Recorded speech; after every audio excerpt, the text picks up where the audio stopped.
Yo legends! Welcome to Fanfiction Legend. Grab your headphones because today's story is about to hit different. Disclaimer: I do not claim ownership of this story. All rights belong to the original creators. Marvel, I am Punisher. Chapter 41 Director, We Are in Trouble. Chapter 41 Director, We Are in Trouble. Facing Hawkeye's accusation, Cohen was not angry. I have killed many people, but who among them is innocent? Even if they are guilty, do they all have to face the death penalty? Even if their crimes are serious, they still need to be tried by the law. Cohen shook his head. If the law could judge every evildoer, I would not be here. The real purpose of the law is to maintain order, not to punish crime. It even maintains the order of the upper class, but judges the crimes of the lower class.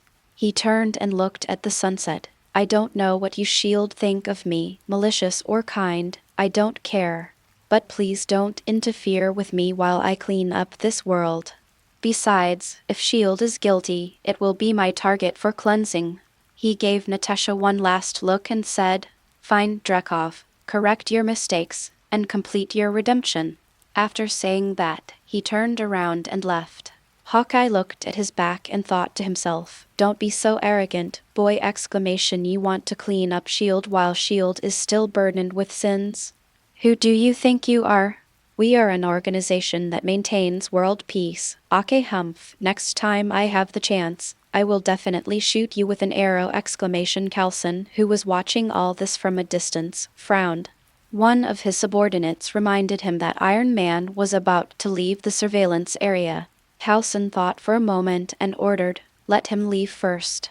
The primary issue now is Black Widow and Hawkeye.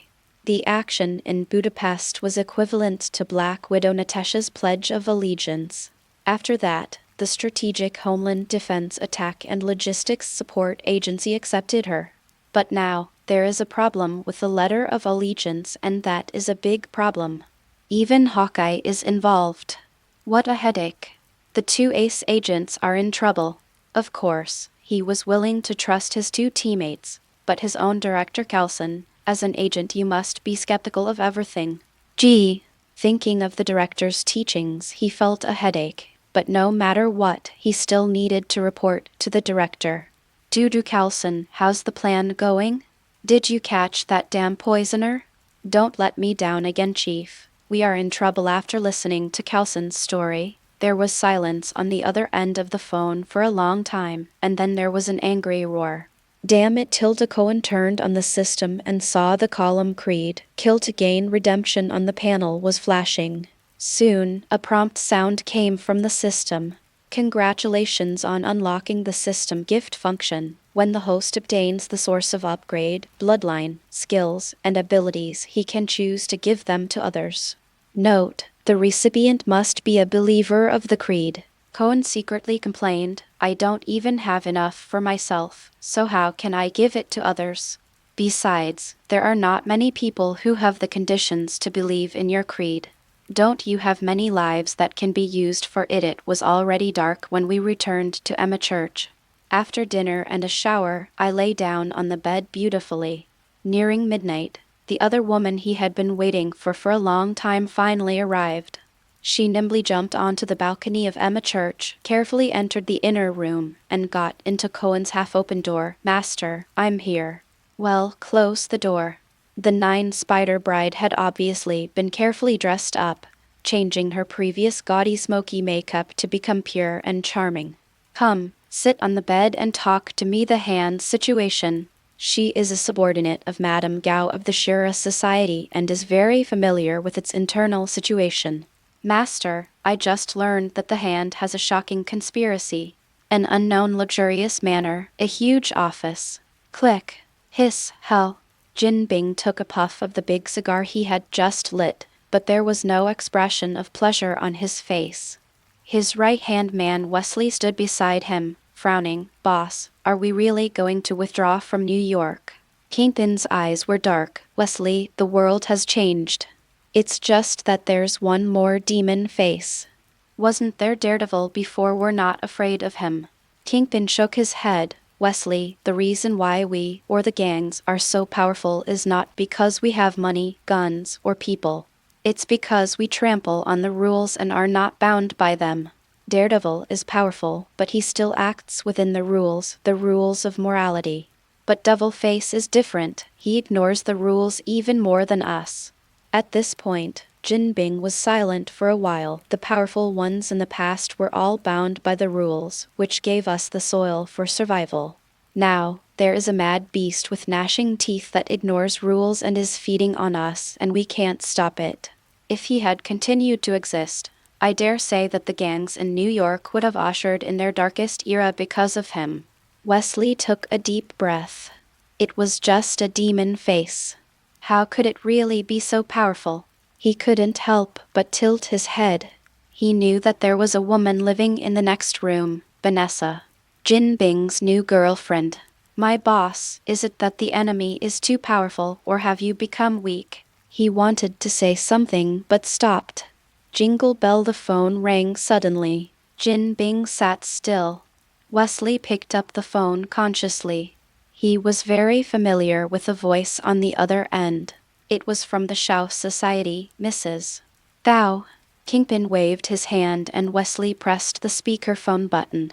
A shrill old woman's voice came out. King Bing, the hand has suffered heavy losses. We want revenge. A few hours later, in a secret room, Kingpin looked at Daredevil, who was chained and struggling in front of him, with a look of surprise. The hand actually captured him as soon as Daredevil saw him. He started yelling, "Kingpin, it's you. You bastard, what on earth did you do to Erica, you devil?" Who would have thought that the famous Daredevil was actually a blind man? Taking a look at the hood on the ground, Jin Bing couldn't help but sigh. He looked at the face again. "And you, a blind man, are actually a lawyer. I have to say, this news surprised me just as much as when I heard that the hand had captured you. Assholes, where is Erica? What did you do to her?" Daredevil roared. "As a street vigilante and a lawbreaker, I actually make a living by the law. This world is more interesting than I thought. When you are in court sending guilty people to prison, have you ever thought about yourself? Do you think that one day you will be one of them? Where's I like you bastard?" Jin was getting impatient. Erica, are women so important to you? Are you a superhero or a super romantic?" Daredevil calmed down a little and snorted. "What do you, a cold-blooded gangster boss, Nosh was controlled by someone and betrayed me. I want to save her! Exclamation. If I can't even protect the one I love, then what kind of hero am I?" Jin Bing suddenly fell silent. I understand very well! Exclamation. The people from the Han use women to deal with you, and their methods are really despicable. He suddenly felt a sense of sympathy for one another. King Bing, you can't empathize with him, right? End of this chapter. Chapter 42: The Truth About the Assassin Brotherhood. Chapter 42: The Truth About the Assassin Brotherhood. Suddenly, a shrill voice came from behind. It was Mrs. Thou. "I know you've fallen in love with a woman lately, Kingpin. I hope she won't make you weak." After hearing this, Jin Bing's heart was instantly filled with anger. He turned around, his face expressionless, his eyes like dead fish. "Nothing can make me weak. I am now stronger than ever." Mrs. Gao saw his eyes, chuckled, and turned to Daredevil. "For someone like you, falling in love with someone else is a mistake. To make matters worse, you fell in love with a female killer. You have no future.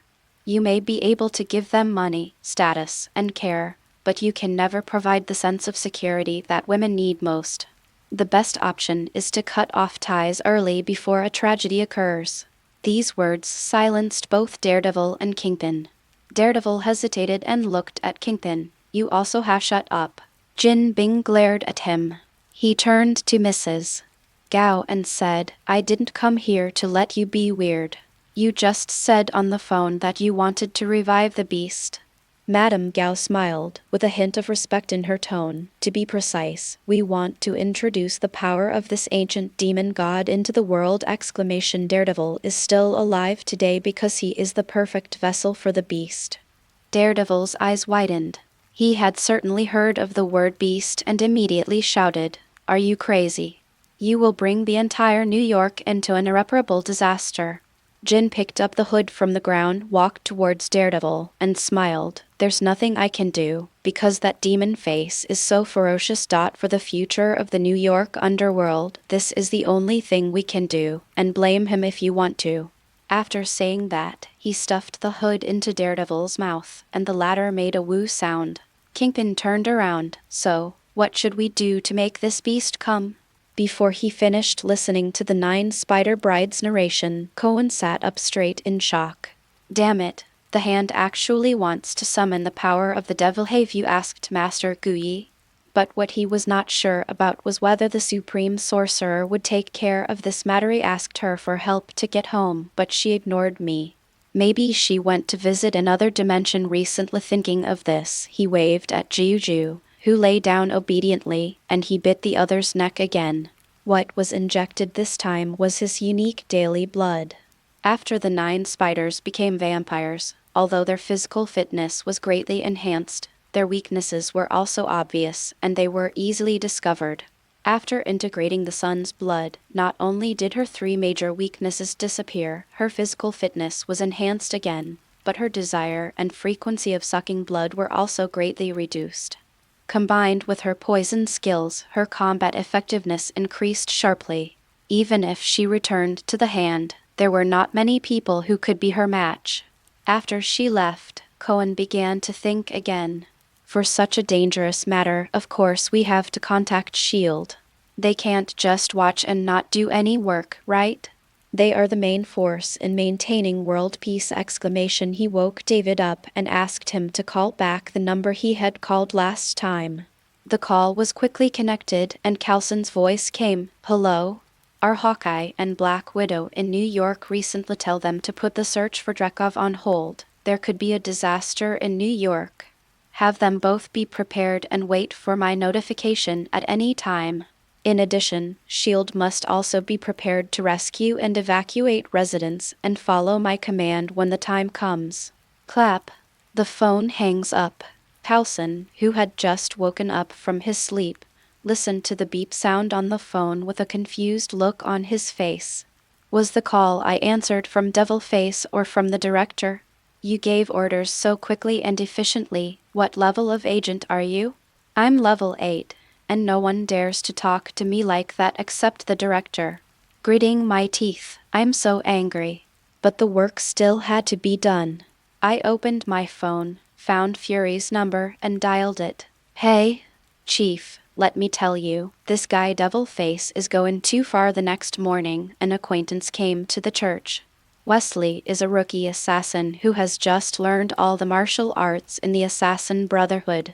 The system did not give any prey prompts, which meant that he had not yet performed any missions. In fact, this was exactly why Wesley came. Yesterday was the first time he had to carry out a mission, but he hesitated. He couldn't kill a stranger. Moreover, he thought of what Cohen had said, that he should come to find him when he carried out the first killing mission. Wesley explained the whole story and Cohen nodded with satisfaction. "Luckily you followed my instructions, otherwise I would have killed you myself." Wesley was stunned. He wondered if he had heard it wrong. How could the priest, who used to be so kind and gentle and counseled me, say such a thing? Seeing his incredulous look, Cohen smiled and pointed his finger like a sword. "Come on, try to stop me." After saying that, his arm left a shadow and his finger stopped in front of Wesley, only a few millimeters away from his eyeballs. He couldn't help but take a few steps back, looking shocked. There are many capable people in the Assassin Brotherhood, but none of them is so terrifying! His heart was pounding as if he was facing a prehistoric beast! Cohen stepped forward slowly. I said, "Stop me." Everything in front of my eyes became blurry, and then the shadow of the finger came again. Wesley has pushed his abilities to the limit. Adrenaline was secreted in large quantities, and everything around him slowed down in his eyes, except that finger. He stumbled backwards like a clumsy toddler the third time. The finger still remained firmly positioned a few millimeters away from his eyeballs. The priest in front of him slowly withdrew his fingers and stood with his hands behind his back. Wesley's back was covered in cold sweat and he was gasping for a breath, like a drowning man who had just surfaced from the bottom of the sea. "Father, who are you?" "I am a knight of God." Wesley was still confused. What is that?" "I am a knight sent by God to punish evil. This world will either be purified by me or destroyed by me." Cohen succeeded for the first time, and Wesley was converted. It's not that he has made progress, but that the other party is too naive. After all, in the original plot, he was easily deceived by the Brotherhood and killed his father with his own hands.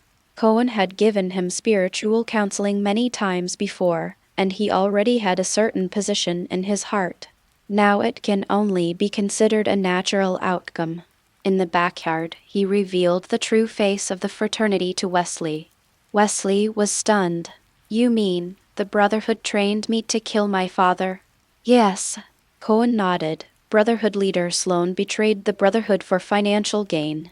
He forged lists and slaughtered innocent people at will.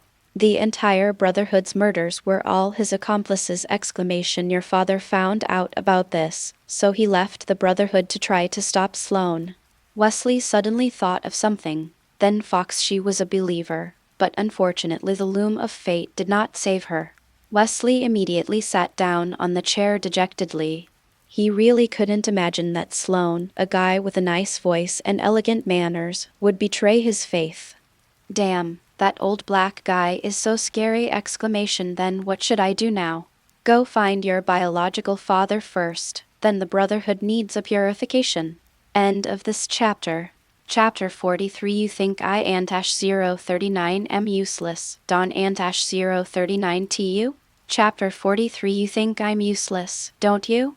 In the backyard, Cohen was sweeping flower petals from the ground when he suddenly heard a bell ringing. Someone's in the confessional. Through the hollow wooden board, he received a system prompt that the person opposite him was a bronze-level prey. A cold female voice sounded. "Father Cohen? It's me." There was a sound of a door opening on the opposite side, and then the door on Cohen's side was opened and a figure rushed in.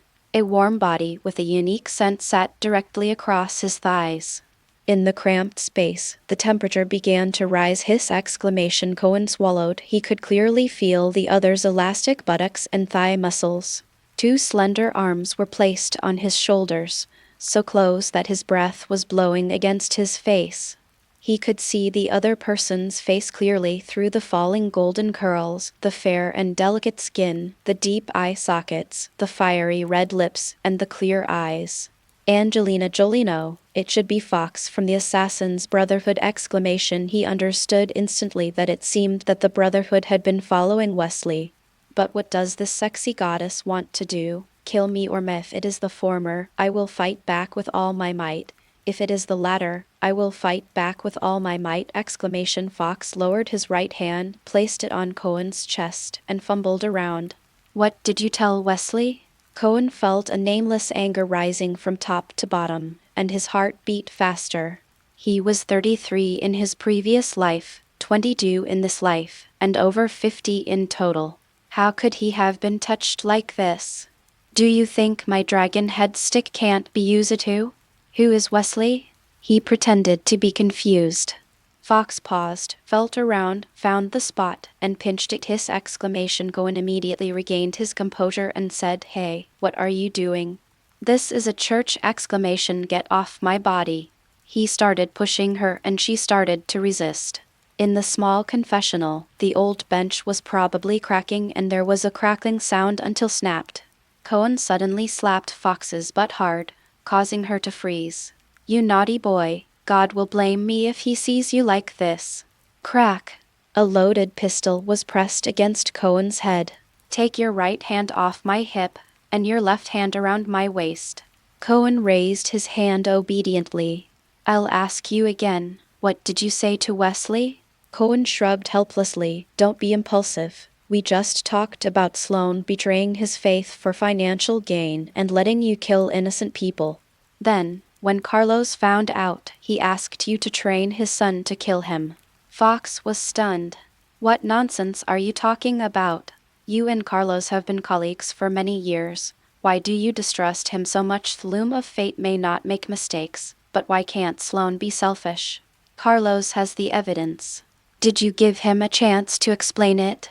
Is training a son to kill his father something a righteous organization should do? What Sloane asked you to do is just 4 words. Kill and silence the witnesses. Fox opened his mouth wide, his face full of disbelief. The man before him had accurately described the recent turmoil in the assassin Brotherhood, but he had given a completely different explanation. Emotionally, she should trust Sloane and the Brotherhood. But deep down, she couldn't help but begin to doubt. The abnormality of Carlos' betrayal, the unreasonableness of Sloane's orders, and the crime of the gods in killing his father all came to his mind at this moment. Looking at her expression, Cohen knew that this blow was a bit heavy for her, but that was a fact. He pushed away her hand holding the gun and looked her straight in the eyes. Your name has already appeared. There is also the repairman, the butcher, the Russian. Everyone's name has appeared. The only one who is clean is Wesley, who has not yet completed his mission. Fox shuddered. The beauty was sad, and Cohen lowered his hard and indestructible dragon head stick. Fox, I have a way to forget sadness. Do you want to try it? Fox's eyes widened. What? Just as she finished speaking, she suddenly felt her hands were tied, and she fell forward involuntarily until she hit a solid chest. A breath with a refreshing scent spread over her neck. A tingling pain came, and a wonderful feeling was injected into her body. It was getting dark in the backyard of Emma Church. A round table, dinner is in progress.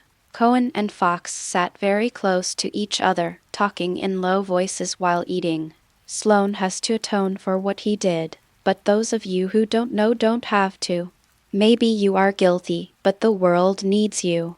What you have to do is not to atone for your sins, but to make atonement for them. Kill to gain redemption. Fox's eyes were confused. David looked up from his bowl of rice pudding. He looked at Fox and then at Cohen. Does being handsome really mean you can do whatever you want? Bah, you scumbag, a woman sneaked into your bedroom yesterday. Don't think I don't know. But what will the brothers do if we kill Sloane? The Brotherhood will continue to operate, and you will be the leader. Fox was startled, and then fell into deep thought, seemingly weighing the feasibility of this method. Speaking of which, Cohen has currently converted 2 vampires, both using daytime blood. They behaved differently. Juju changed from a charming and poisonous woman to a virtuous wife. Fox, on the other hand, has hardly changed. Although she also follows Cohen's orders, she seems to have retained more of her own style. Clean and decisive, heroic and dashing. The church doorbell rang. David opened the door and ushered in 2 people, Wesley and his father, Carlos. As soon as he entered the room, Carlos first cast a wary gaze on Fox. Seeing that she did not react much, he looked at Cohen carefully.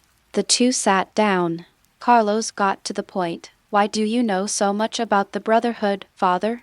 Cohen smiled and said, Didn't Wesley tell you why? Of course I did, but Carlos didn't believe it.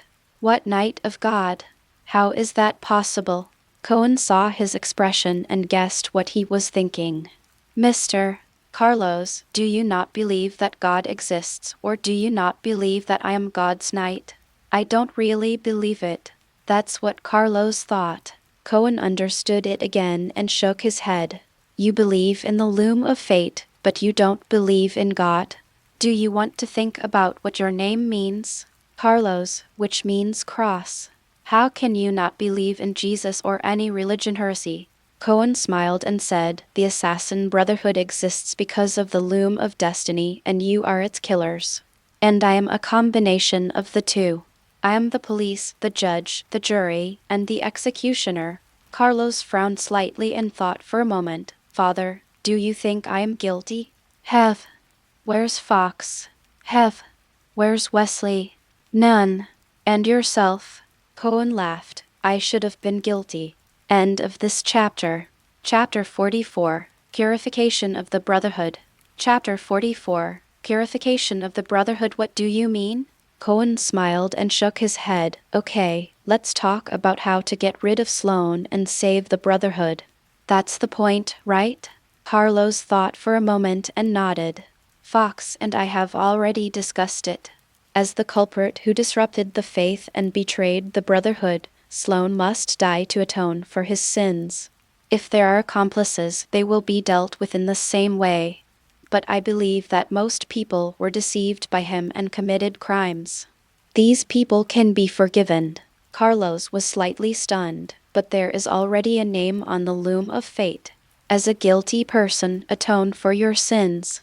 Cohen looked at him and smiled. After all, if you all die, the Brotherhood will no longer exist. He paused and said, after Sloane is dealt with, Fox will take over.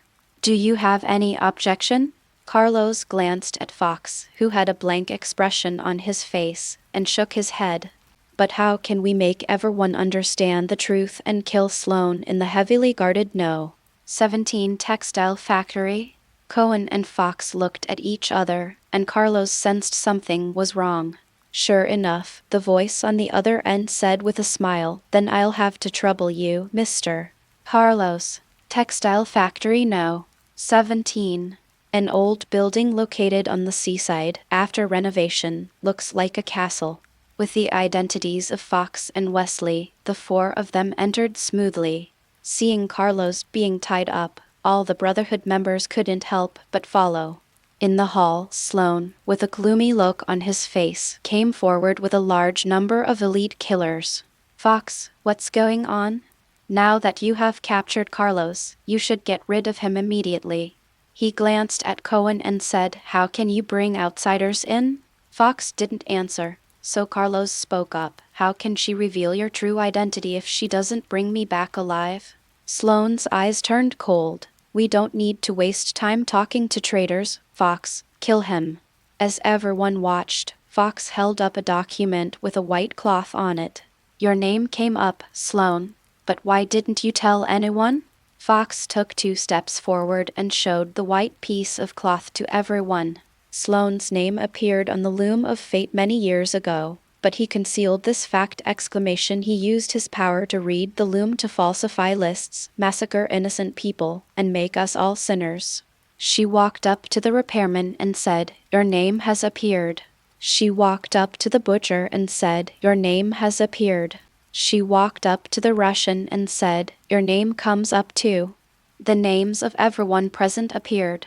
Finally, she confronted Sloane and said, if you don't believe me, I think Sloane has the evidence. Everyone was shocked and looked at Sloane, who remained silent. He looked around and some people looked at him with shock, some looked at him with anger, and some looked at him with disbelief. Do you know why I do this? Because I don't want you to die, he shouted. Do you think this small textile factory can support so many people? How many bullets do you need for training? How much equipment do you need for your mission? How much does a treatment pool cost after you get injured? Do you think all this was caused by the wind? Do you know what the death rate was for Brotherhood members on missions 10 years ago and what it is now? You enjoy everything I provide. Now you come to blame me? The whole hall fell silent, with only the clang-clang sound of the automatic loom. Cohen stepped forward and smiled. Everyone in this room is guilty, and you are still speaking shamelessly here. Who are you? A person who never forgets his original intention. Sloane was stunned for a moment and remained silent. Then he slowly said, that year, I was 21 years old and the newest member of the fraternity. There was another girl with me, who was 17 years old. We trained, grew up, and carried out missions together. We used the simplest equipment, but we assassinated the most heavily protected enemy. Every action was a life-threatening one, and she and I just gritted our teeth and held on. Our clothes were soaked with blood. Behind us we could hear a large group of enemies approaching, and the vehicle that was supposed to pick us up broke down on the road. In a dark alley, she said she was cold. What should I do? What can I do? He faced the crowd like an order. From that day on! I made a decision. I would rather bear 1,000 or 10,000 sins than let my brothers and sisters die in front of me like this. That's right. Everyone, you have been carrying out missions for so many years. You have seen a lot of unscrupulous businessmen, politicians, and officials. Can you kill them all? Thigh's world is always dark! It was me who held an umbrella for you in the darkness. He walked up to Fox and said in a gloomy voice, "Now, if you take away this umbrella, everyone will get wet in the rain." Cohen walked up to him and said, "A miserable life is no reason for you to inflict suffering on others!" You can take revenge, you can kill, but don't stab innocent people! The Brotherhood once saved this world from chaos and suffering, and it is the guardian of this world. You have defiled it. Not only it, but all the dead assassins in history. They are full of passion and justice, but they are all insulted because of you! If that girl back then saw you again, would she stab the dagger into your heart or hold her hand in yours? All the previous Brotherhood leaders before you did not make the same choice as you. Are they too stupid, or are you too smart? Cohen's eyes swept across everyone's faces, finally stopping at Sloane's face, looking straight into his eyes. After all, you are the worst one. Sloane and Cohen looked at each other, with a mixture of light and dark in their eyes. Cohen turned his head and looked at the people behind him. "Everyone, you have heard what we said. Now, make your choice!" It is to follow Mr. Sloane in betraying his beliefs and going down the same path to the end. It is better to stop in time and redeem your sins in the rest of your life. Your destiny is in your own hands. The people around me looked at each other, but no one moved.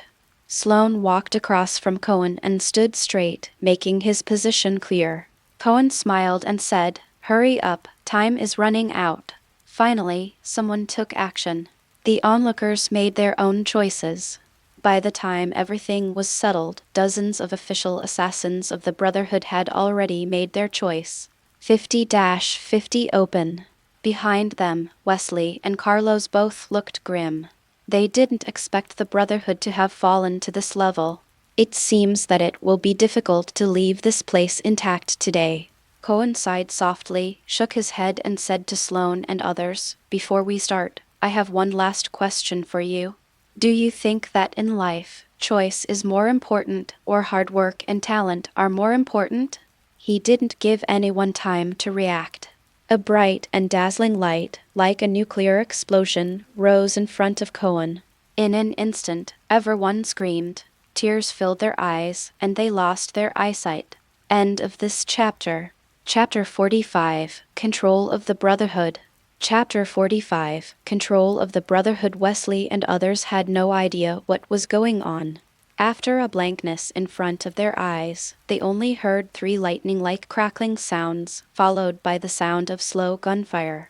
By the time they could barely see again, everyone on the opposite side, except Sloane, was lying in a pool of blood. Cohen slowly put the pistol back into his waist. "What happened?" Carlos rubbed his aching eyes and looked at the scene in disbelief. "The enemy has been eliminated, Mr. Carlos. How did you do that?" The others, who gradually regained their sight, were shocked when they saw what was happening and were all whispering to each other. Only Fox looked calm, as if he had expected it. Cohen walked up to Sloane, who was staring blankly at the corpses on the ground behind him. "Let me introduce myself. My name is Cohen Wang, God's Knight of Punishment. I am happy to eliminate you personally." He grabbed Sloane by the neck like a chicken to be slaughtered. Coming to an automatic loom, I saw the shuttle shuttling at an extremely fast speed under the dense bundles of threads. Everyone guessed what he was going to do. But Sloane was their leader, who had the final say just a few minutes ago! Cohen turned his head and said, "The scene below is very bloody. Good kids, don't look at it." His powerful arms pushed Sloane's head down. Puff. The shuttle instantly pierced his temple, and the white thread was dyed a festive bright red. Those who witnessed all this had complicated expressions, and some even had tears in their eyes. No matter what, they are teammates who once fought side by side. Cohen clapped his hands to get their attention. Everyone, instead of feeling sad for him, Why not think about yourselves? They died, but the Brotherhood could not become history with them. Go and wash away the stains of the Brotherhood, go and kill, and gain your own redemption. Sitting in Sloane's former office, Cohen is reviewing the harvest. Sloane is undoubtedly a silver-level prey. The progress of the silver gift package is 1/5. The progress of the iron and bronze gift packs has reached 3/37 and 17/31. I got a new iron level gift pack, opened it, 3 attribute points, saved it. Also triggers an achievement. Congratulations on receiving the Spread the Creed achievement reward, special achievement gift pack. Cohen frowned. Spread the creed, but this creed of the system is obviously prepared for guilty people to atone for their sins. If this spreads on a large scale in the future, will this world have to resort to killing to achieve enlightenment? To join my cult, you need a murder weapon, a number of heads, a few hearts and livers, and a few dried bones. How cruel. Open the gift bag. Congratulations on receiving the reward, Master Level Skill Upgrade card. Cohen looked at his Mastery level skills, excluding Trap Mastery first. Then there's basketball. You can't really compete with the big guns for the championship. You're too invincible. How can that baboon king from Akron compete for the GOAT? As for being proficient in swimming and diving, what? You don't want to compete with Lauda anymore, but want to compete with Phelps instead. The only one that seems to be of value is Charge/Assault Rifle Mastery. To be precise, this ability does not only apply to submachine guns and assault rifles, but all similar automatic weapons. Long guns such as light and heavy machine guns are also included. After thinking about it, he did not use the upgrade card immediately. There is no special need at the moment. Maybe a useful skill will be unlocked next time. Let's wait and see. That night, the Assassin Brotherhood underwent an unprecedented transformation. Cohen's words killing to gain redemption may have only gained a little popularity, but as time goes by and Fox implements it, it will eventually become the true creed of the Brotherhood. It was already dark, so Cohen naturally stayed here for one night. The next morning, he woke up from the double bed feeling refreshed. It was a really good sleep. While reading the newspaper and eating breakfast, a piece of good news came into my sight. Stark finally flew to the fateful Afghanistan! He has been planning to make a lot of money for a long time. Based on the 16 million obtained before, plus fighting against gangs and occasionally picking up some unwanted waste paper. Total assets, $20 million. After a series of careful operations by David, the money was divided into more than a dozen small accounts, with leverage increased as high as possible, and all of them were used to short-sell Stark Industries stocks. In order to avoid attracting attention, David took several days to complete these operations. Now, he just needs to wait for the news that Stark is unfortunately injured and missing, and then he can make a fortune. But this is not the end. There is a lot of money to be made from this deal. Stark is missing and Stark Industries' stock price plummets. Stark returns and the stock price rises sharply. Stark announced the closure of its weapons R&D and production departments, causing a sharp drop in the stock price. Stark announced that he was Iron Man and the stock price soared. After Stark transformed the company into a green energy company, the stock continued to rise. As long as you grasp the timing right, new billionaires will be born. Kick open the supermodel door, and the king will never attend court again. In the evening, at the place where Cohen last met Black Widow, Coulson asked him out, and he wanted Cohen to explain what happened on the previous phone call. Black Widow, Hawkeye, and Coulson are all there. Natasha looked haggard, and it seemed that she had not had a good time in the past 2 days. Hawkeye also had a bleak look on his face. After Fury knew that Dreykov was still alive, he immediately launched an internal investigation. Their authority as senior agents was largely restricted. We are obviously innocent. Cohen had just stood still when a mellow and distinctive black voice came from behind him. I don't know which name you prefer, Iron Man or Devil Face. Looking back, a big black man in a black windbreaker, looking majestic, was walking slowly towards the side. When Cohen saw him, his heart was shaken. Is this the legendary Nick Fury? You're a diamond level boss. According to his understanding of the system, the level above the gold level is not the diamond level, but the platinum level. In other words, this black salted egg is 2 levels higher than the Black Widow.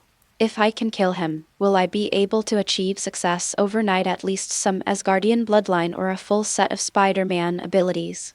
Isn't that taking off? The more he thought about it, the happier he became, and the excitement in his eyes became more intense. My hands are so itchy. On the other side, seeing the shock in Cohen's eyes, Nick Fury was very satisfied with his carefully designed appearance. This is exactly the effect I want, devil face, just surrender and serve me. However, when he walked in front of the devil's face, he found that the other party was looking him up and down with an extremely excited look. Something is wrong. What's worse, the other party grabbed his hand and refused to let go, as if he was reluctant to let some treasure leave his side. This is not right. There must be something wrong.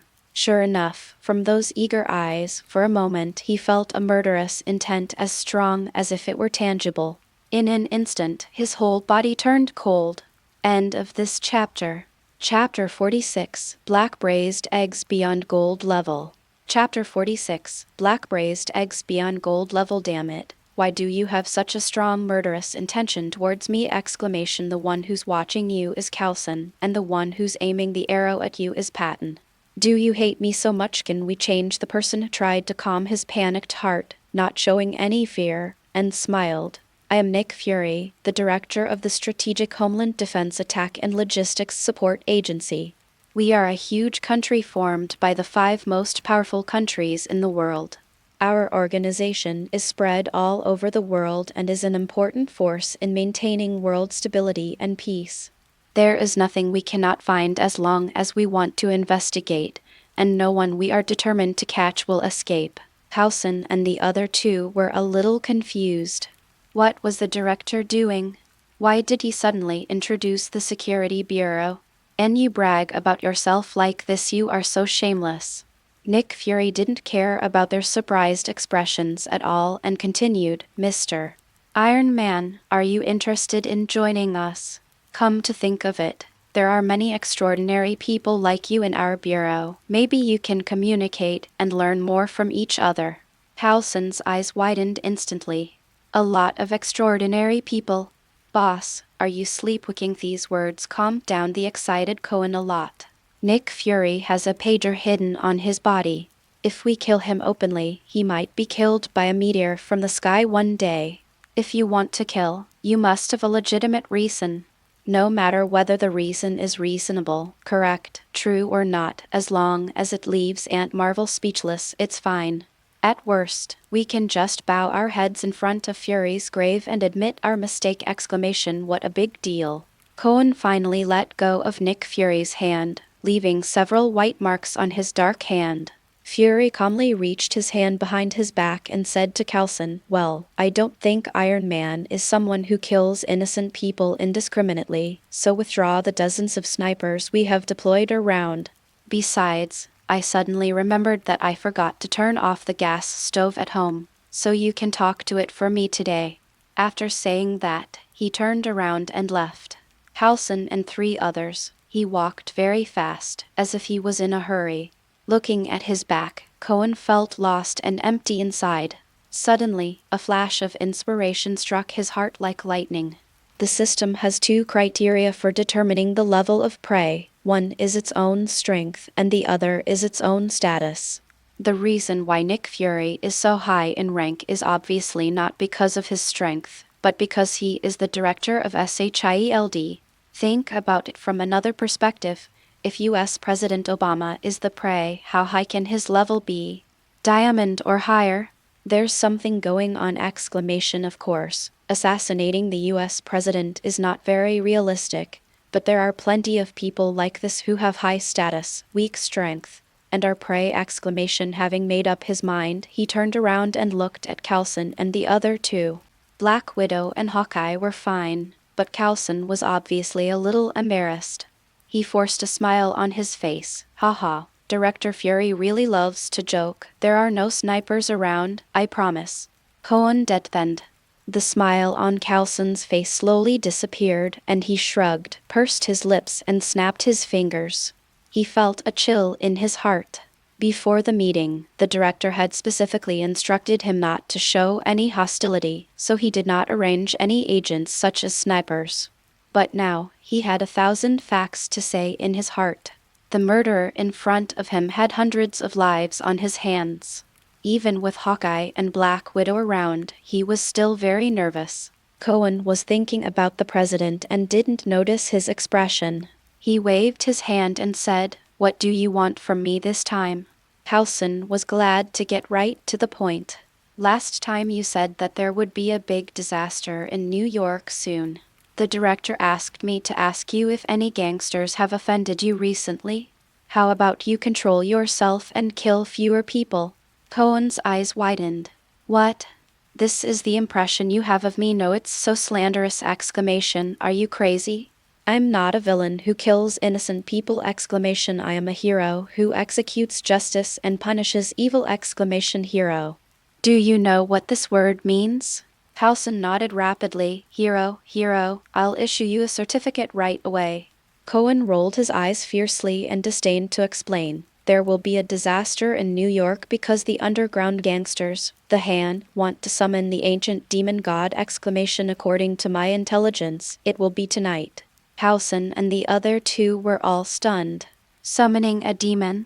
Those little karamis of the hand can only summon the demon god, but they can never control his power! Once the devil descends, New York will be in great trouble, with countless lives lost and rivers of blood flowing. Only 1 in 10 people will survive. Of course, the more crucial thing is that this demon is most likely here to deal with him specifically. However, there was no need for him to tell S.H.I.E.L.D. about this. Gudu. Coulson swallowed. I looked at Black Widow and Hawkeye, not knowing what to say. He took out his cell phone and said, "Wait a minute, I have to inform the director of this situation." He dialed the phone. "Hey, Coulson, what is that guy going to do again? Which unlucky person has offended this murder this time? Is he going to kill again?" Fury's voice was played directly. "Chief, this is really a disaster. Mr. Iron Man said that the New York Mafia Han wants to summon the ancient demon. If they succeed, all of New York will be in disaster," Coulson said anxiously. For some reason, he didn't tell Frickin that he was also on the phone. Summoning a demon, is this true or false? Nick Fury stretched out his voice, as if thinking, is it possible that he is lying to you, Coulson, and have you become tougher in your attitude towards him? You are just too nice. To deal with a murder like this, you should just yell at him in his face. You see, I wasn't afraid of him at all. The devil-faced Iron Man was nothing but a little karami in my eyes. Coulson glanced at Cohen, a smirk on his face, looking helpless. Cohen nodded calmly. Black Widow and Hawkeye widened their eyes and said, "Coulson, you have become a bad guy. No, you have become evil!" Hawkeye Barton is an honest man. He wanted to step forward to stop it and tell Director Fury that the killer himself was still there. But when he thought about Fury's distrust of him in the past few days, he hesitated. Fury continued, "In my opinion, even if the Han really wants to summon the devil, this matter must be related to the bad guy devil face! You better keep a close eye on him. Maybe he is trying to divert your attention! It would be best if he could tell me what he eats and what he poops every day. Director Fury is really smart. The Han did have some ideas about how to deal with me when they summoned the demon this time. But the people of New York are innocent after all. Do you just want to sit back and do nothing? As for what I pull every day, don't worry, I can pack it and send it to you." Silence. Deathly silence. Beep, beep, beep. The phone was hung up. Coulson smiled sincerely. It seems that the director already knows what's going on. "Mr. Iron Man, time is running out. Why don't we discuss how to deal with it?" Cohen nodded. It's simple, find them and kill them. Halsin's eyes lit up. What's the plan? The first step is to be prepared. Uh-huh. Halsin nodded. And then? Step 2, wait for the bald man. What? End of this chapter. Chapter 47 The First Battle of New York. Avengers, assemble. Chapter 47 The First Battle of New York. Avengers, assemble. 8 p.m. Midtown Financial Building. According to the information sent back by the 9 spiders, this is where the hand intends to summon the demon. However, information about the summoning was extremely confidential even within the hand, so she only received a small part of the information. In front of the building is a large square. At the other end of the square, across the street, there is a building more than 10 stories high. On the rooftop, Cohen and others gathered. Hawkeye and Black Widow of SHIELD and Agent May, Agent Ward and Rumlow led by Coulson. On Cohen's side, there is a 3-person sniper team consisting of Blade, Wade, Fox, Carlos, and Wesley. As soon as Cohen saw Agents Ward and Rumlow, he was interested. SHIELD has so many talented people. At this time, Nick Fury's voice came from the headset. Check the channel. Can everyone hear it? Cohen was the first to answer. Yes, I can hear it! Hey, Fury, what are your hobbies? I know there's a reservoir with lots of fish. Let's go fishing together someday. On the rooftop, everyone else looked at him strangely. Nick Fury on the other end of the phone was also confused.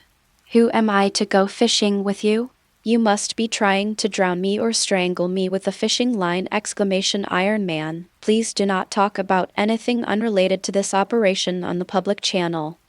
Cohen said anxiously, do you have any other channels? We can chat privately. No. Nick Fury seems to be offline for the time being. Cohen shook his head helplessly, then saw Coulson, rolled his eyes, walked over and hugged his shoulders. Coulson, how many years have you been a member of SHIELD? More than 20 years. Coulson looked confused, not knowing why he asked this question. So you joined SHIELD right after graduation, right? We haven't adopted that abbreviation yet, but I did join SHIELD right after graduation. From this perspective, you have made great contributions. Have you ever thought about making a leap forward one day? Coulson's eyes widened instantly and he quickly covered the communication headset. What are you talking about? I don't have such a ridiculous idea. My loyalty to the director is beyond the reach of heaven and earth. What are you afraid of? He's offline. Coulson shook his head. You are young, you are still too young. Our director is an old and cunning old agent who always keeps things in reserve. He must be using some method now! Seeing that Coulson was scared, Cohen had to let go of his shoulders, but he didn't give up. Tomorrow night at 8:30, there's a decent restaurant in Chinatown. Interested in chatting? Before Coulson could answer, Black Sauce's voice came through the headset again. Please don't talk about anything unrelated to this operation on the public channel. In addition, there are a dozen unlucky guys working overtime in the financial building. Coulson! Go and pick them up. Remember not to alert the enemy. Otherwise you might end up in a very dangerous situation. Coulson's face turned pale and he looked at Cohen sadly. This kind of dangerous operation was not originally my turn! Cohen's eyes widened and he shouted in the channel, Black salted egg, let me tell you, Coulson is my half-brother. If anything happens to him, I will avenge you for him, no matter who comes to help. After yelling, he looked at the confused crowd and snorted coldly. Then, he raised a smile and clapped his hands. Everyone, meeting is fate. Since we are lucky enough to carry out the mission together, I suggest that we come up with a group name. The others looked at him strangely, but Cohen didn't care at all. Does anyone have any good ideas? Wade stroked his chin in a thoughtful manner. How about we call Wade and his boys? Cohen pointed at him and said, you lose the right to speak from now on. Next one. Black Widow and Hawkeye looked at each other, and no one spoke. Okay, I'll come up with the name. From now on we'll be called the Avengers! I am the leader of the Alliance, and you are all official members. Hello, Avengers. On the other side, Nick Fury, who was directing the whole thing behind the scenes, was carefully bringing a cup of piping hot coffee to his mouth. When he heard the names Avengers, he was shocked and subconsciously took a big gulp to calm down Puff in a panic. The coffee spilled, and the hot juice poured onto his private parts like a depilatory water. No, my ball, listening to the pig slaughtering sound in the headphones. Everyone on the roof looked at each other in surprise, not knowing what was going on. Ha ha, Cohen sneered. Halson prepared to enter the building and everyone began to divide the work. Fox and his two companions acted as long-range snipers, providing cover for everyone. The SHIELD agents worked with the New York Police Department, which had received the news long ago, to set up 3 lines of defense around the building. Cohen, Wade, Blade, Black Widow, Hawkeye, May, Ward, Rumlow, and others were responsible for the attack. As the personnel were getting in place, Cohen felt his cell phone vibrate in his pocket. It was a message from David, ready. At this moment, he suddenly felt an inexplicable breath rising from the opposite building. The hands summoning ceremony has most likely begun. It seems that the bald woman will not come. Tisk, what a dereliction of duty! Suddenly, fierce gunfire was heard in the building, and Coulson shouted in the communication channel, "They are not human!" Retreat, retreat immediately. Halson, what happened? Fury asked anxiously. They turned to ash. They turned to ash after they died. There are too many of them. We can't resist them. Retreat to the exit immediately. Snipers ready to respond. All personnel, guns loaded, ready to fight. On the top of the building, with Cohen's ability, he could easily see Coulson and several other surviving agents running frantically towards the exit in the lobby on the first floor of the building. Behind them, there followed a large group of ghostly and swift red-clad ninjas armed with knives, forks, swords, and halberds. This is the shadow ninja of the hand! Bang. Then, Fox and his two companions opened fire, and after the bullets hit the ninjas, they instantly turned into ashes. Somewhat similar to vampires, but also very different. The key point is that in just a few breaths, hundreds of ninjas have poured out of the hall on the first floor! It's endless, with almost no end in sight. Something is not right. These ninjas have extremely high physical fitness and strong combat awareness. Once they spread out from the entrance of the building and into the neighborhood, the defense line formed by ordinary people like SHIELD and the New York Police Department will not be enough to resist them. Everyone saw this situation and couldn't help but gasp. The hand must have discovered them long ago and created this army of ninjas to deal with them! At this moment, gunshots rang out and a large number of bullets were fired towards the exit of the building, but they only suppressed the ninjas. Although ashes continued to explode, the overall hit rate was very low. Halson covered his injured arm and ran over here in embarrassment. Cohen took a deep breath and said, "Black salted egg, where are your aircraft carriers and fighter jets? Call them over and kill them." Nick Fury sighed, "It's too late. The aircraft carrier is far away on the high seas. These monsters will break through the defense line in a few minutes. If they want the US government to agree to bomb Manhattan, those damn bureaucrats will definitely not be able to come to a conclusion within a few hours of discussion! Even if I let the fighters take off without permission, New York's air defenses would not let them in." Cohen rolled his eyes.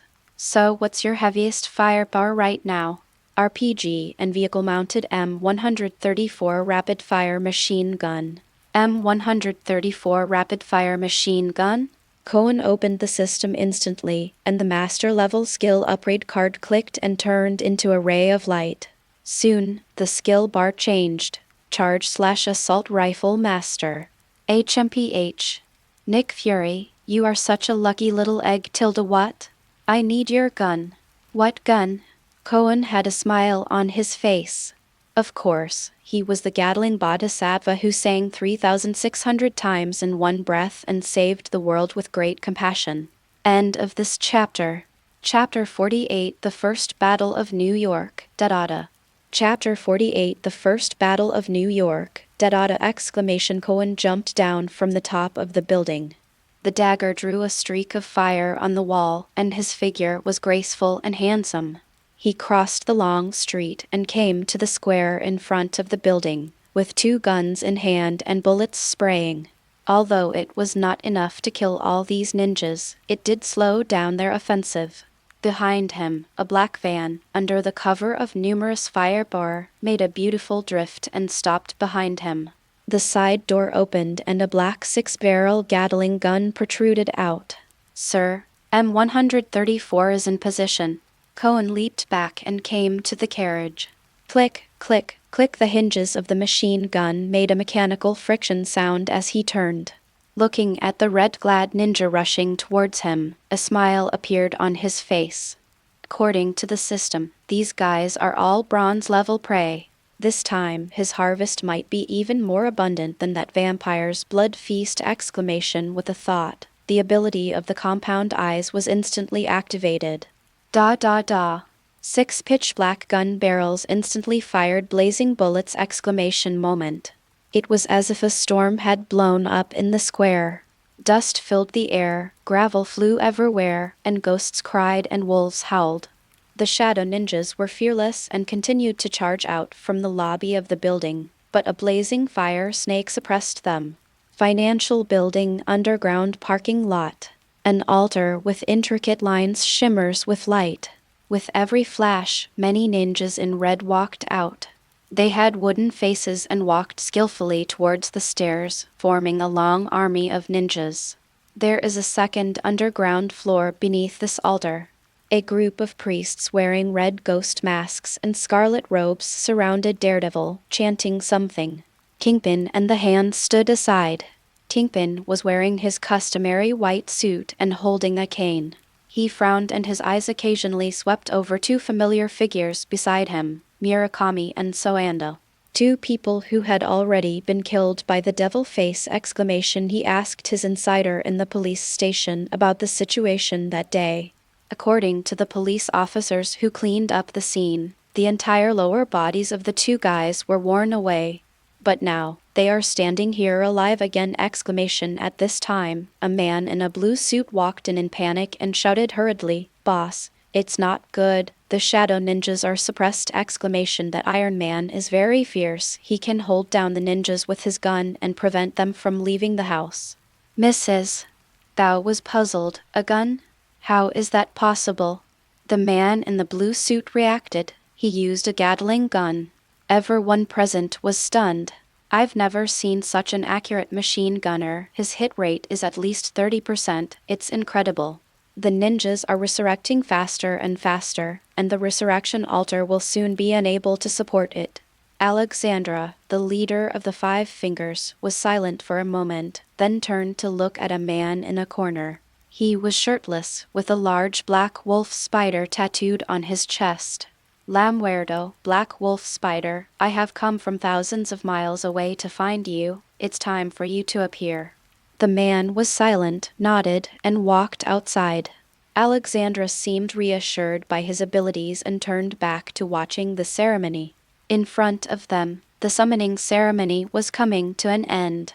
The skin of that which waits in the darkness, the thing that hungers to end humanity itself, the god of the shadows come.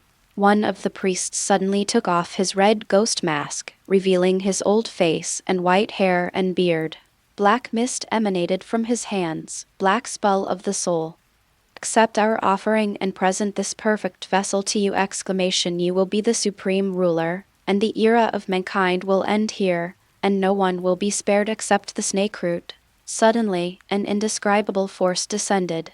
Daredevil, who was surrounded by red priests, let out a shrill cry and his body twisted as if something was drilling into his body. Seeing this creepy scene, Jin Bing's heart couldn't help but skip a beat. Can these guys from the Hand really summon the power of the devil? What do they want to do? While he was thinking, he did not notice that the 5 fingers of the palm of hand were looking at each other secretly, with excitement flashing in their eyes. The M134 sprayed fire snakes as much as it could, and the ninjas rushed towards Cohen stubbornly like angry flat-headed badgers.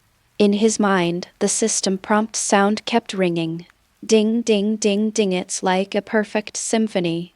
Even when he was shooting, he still found time to open all the gift packs. A lot of information flooded into my mind. Congratulations on receiving the reward, free attribute value. 4 points. Congratulations on receiving the reward, aircraft carrier driving mastery. One more reason to kill Nick Fury. Congratulations on triggering the first 30 kill streak reward, free attribute value, 30. Damn, it's so hard to get the kill streak reward. Congratulations on receiving the reward, free attribute value, 5 points. Congratulations on triggering the first 50 kill streak reward, free attribute value, 50. Scored twice.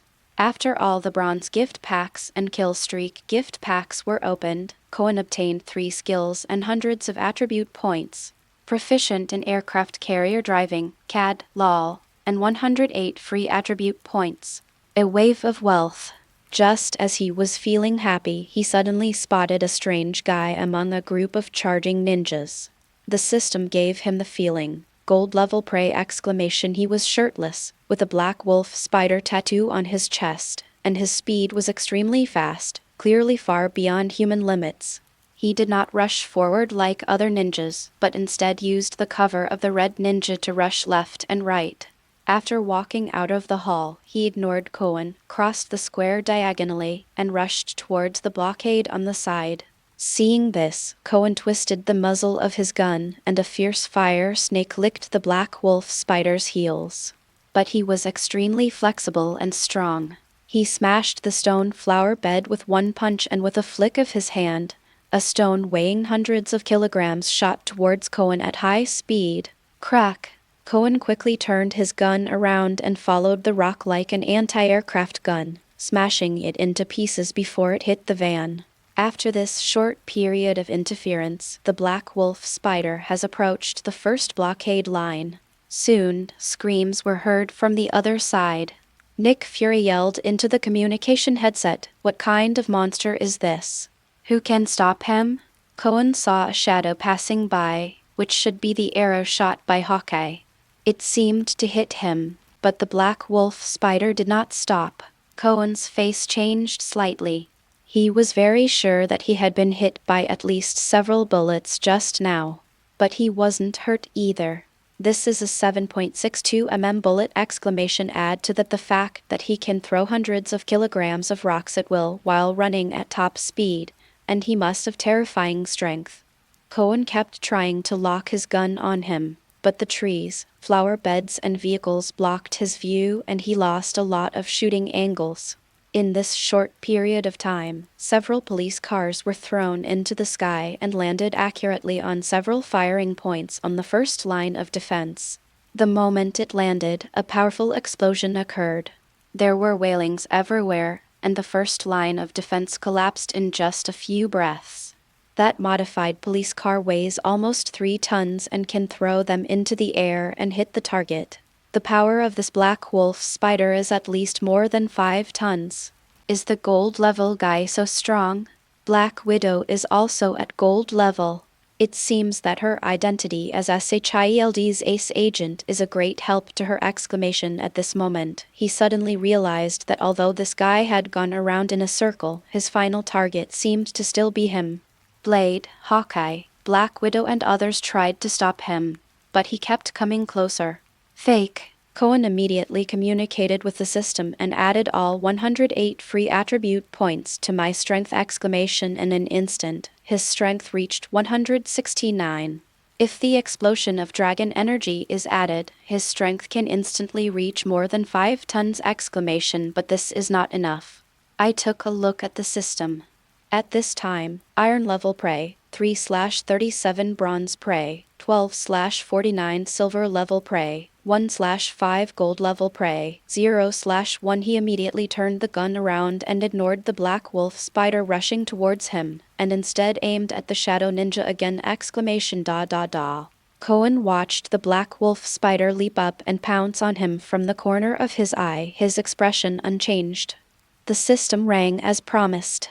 Ding! Congratulations on obtaining the 1000 kills achievement, special achievement pack.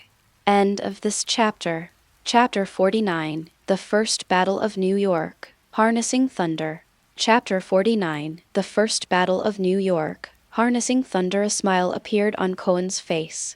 This is what he was waiting for! Exclamation open immediately. Congratulations on receiving the rewards, ability upgrade card, bloodline fusion card.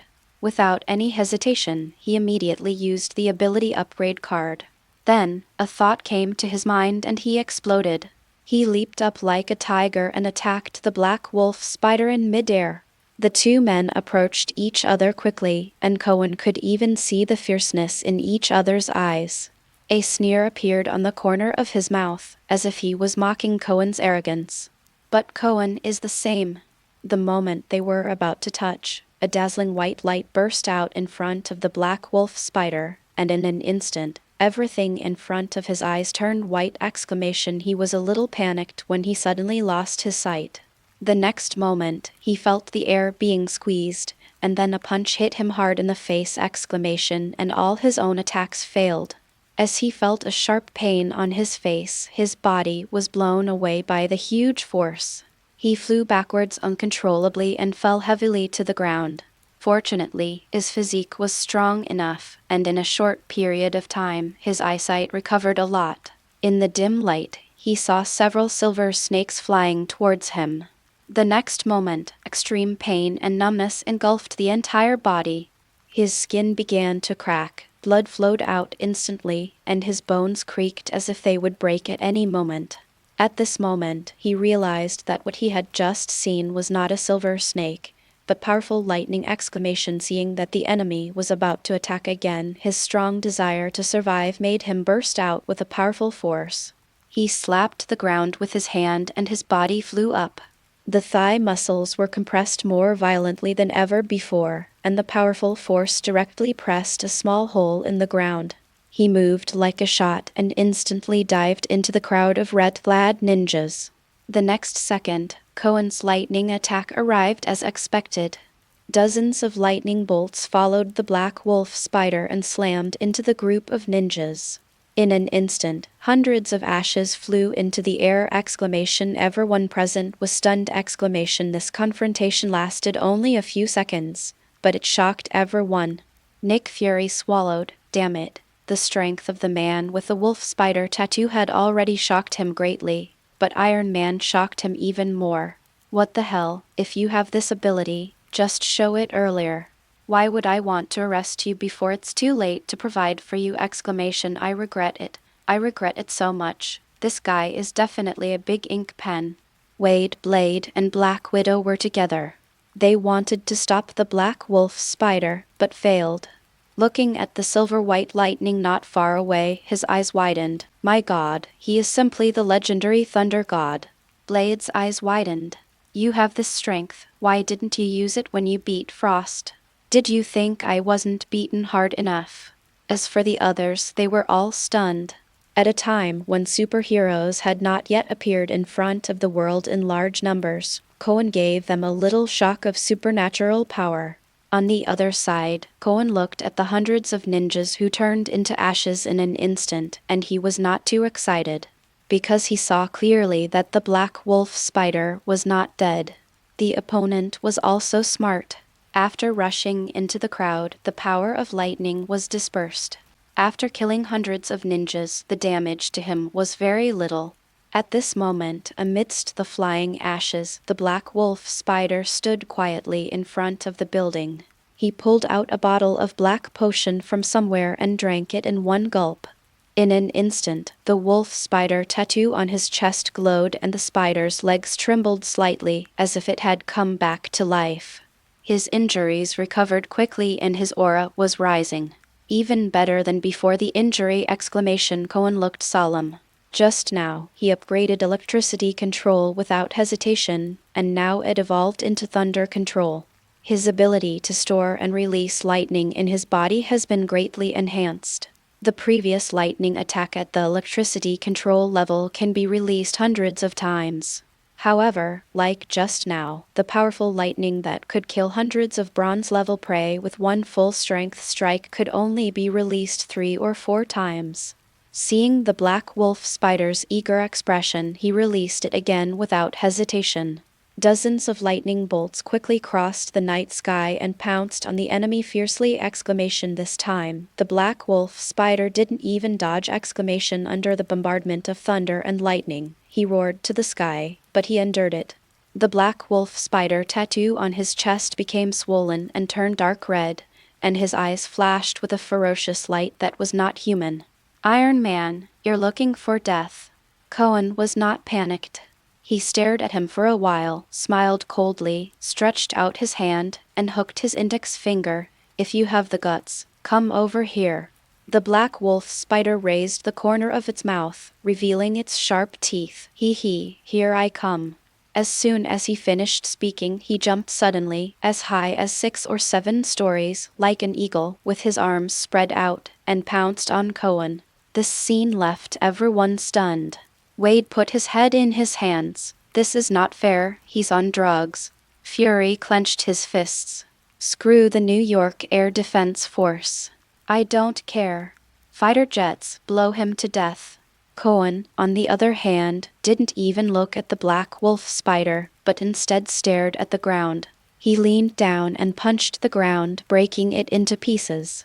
He reached out his hand, reached into a hole, grabbed a thick object, and pulled it upwards. He pulled a black high-voltage cable as thick as an arm out of the ground. With a fang opening, the tough insulating rubber was torn apart instantly, revealing the yellow copper wire. Only at this moment did he look up and look at the black wolf spider in the air. His lightning control only had the power of 3 or 4 hits when attacking with all his strength. But on the other hand, his ability to become immune to lightning attacks has also been upgraded. Now, he can directly absorb electrical energy to replenish his strength! The moment my palm touched the high-voltage wire, all the lights on the surrounding streets flashed. A huge amount of electrical energy is pouring in. His whole body was emitting a silvery white light, and all his clothes were burned to ashes in an instant. Endless tiny electric arcs surrounded him. Feeling the stinging pain brought by the overload of power, he grinned and said, I'll tell you a secret. I'm going to pass the name Iron Man to someone else. Next time, please call me Thor. As soon as he finished speaking, endless thunder erupted instantly, and the silver-white light stung everyone's eyes. The lights in half of the surrounding city went out in an instant, leaving only the dazzling light here, illuminating half of the sky! The black wolf spider was very strong after taking drugs. The wolf spider tattoo on his chest showed its sharp fangs like a living creature and roared at Cohen. But even so, he only lasted a few seconds in the thunder before smoke began to appear all over his body and his skin was charred. Cohen even has some energy left. He pointed towards the lobby of the building, and a silver dragon composed of hundreds of lightning bolts roared out. Along the way, all the red-clothed ninjas were turned into ashes! Even more, the silver dragon followed the ninjas all the way inside, rushed into the stairs, rushed into the basement, and rushed into the resurrection altar! In an instant, the altar, which was already unable to bear the weight, collapsed instantly, and with a flash of light, it shattered. In the square, violent thunder was releasing its enormous power wantonly. Finally, with a deafening explosion, the sky full of lightning turned into a dazzling white light that bloomed violently over the square. The eyes of everyone present were stung by the white light. When they regained their sight, they looked at the square and saw it was in a mess and empty. There is no more Red Ninja, no more Black Wolf Spider, and no more Iron Man. End of this chapter. Chapter 50, The First Battle of New York, Daredevil. Chapter 50, The First Battle of New York, Daredevil fake. Wade yelled and rushed forward, followed closely by Blade, and the others saw this and hurried to follow. Everyone ran to the center of the square. The ground was covered with dust, but there was no one in sight. Wade searched and searched, his eyes dull. Did they both die? But I can't find even a bone. He picked up a handful of ash from the ground and observed it carefully. Could it have all turned to ash? After thinking for a moment, he grabbed a handful and stuffed it into his pocket, muttering, "Oh, my friend, you are a true hero." Feng's face didn't look good either. but he always felt strange. How could that guy die so easily? Nick Fury saw this scene on the monitor and jumped up from his chair. Damn it! Black Wolf Spider, you son of a did it pretty. He calmed down his excitement and adopted a serious tone. Everyone, although we have lost Iron Man, for the safety of the people of New York, the mission must be carried out.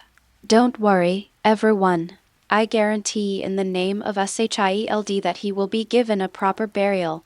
Now, you need to enter the building, capture the members of the Hand, and put an end to this disaster once and for all. Several people in the square looked at each other, and finally Black Widow spoke up. He has a point.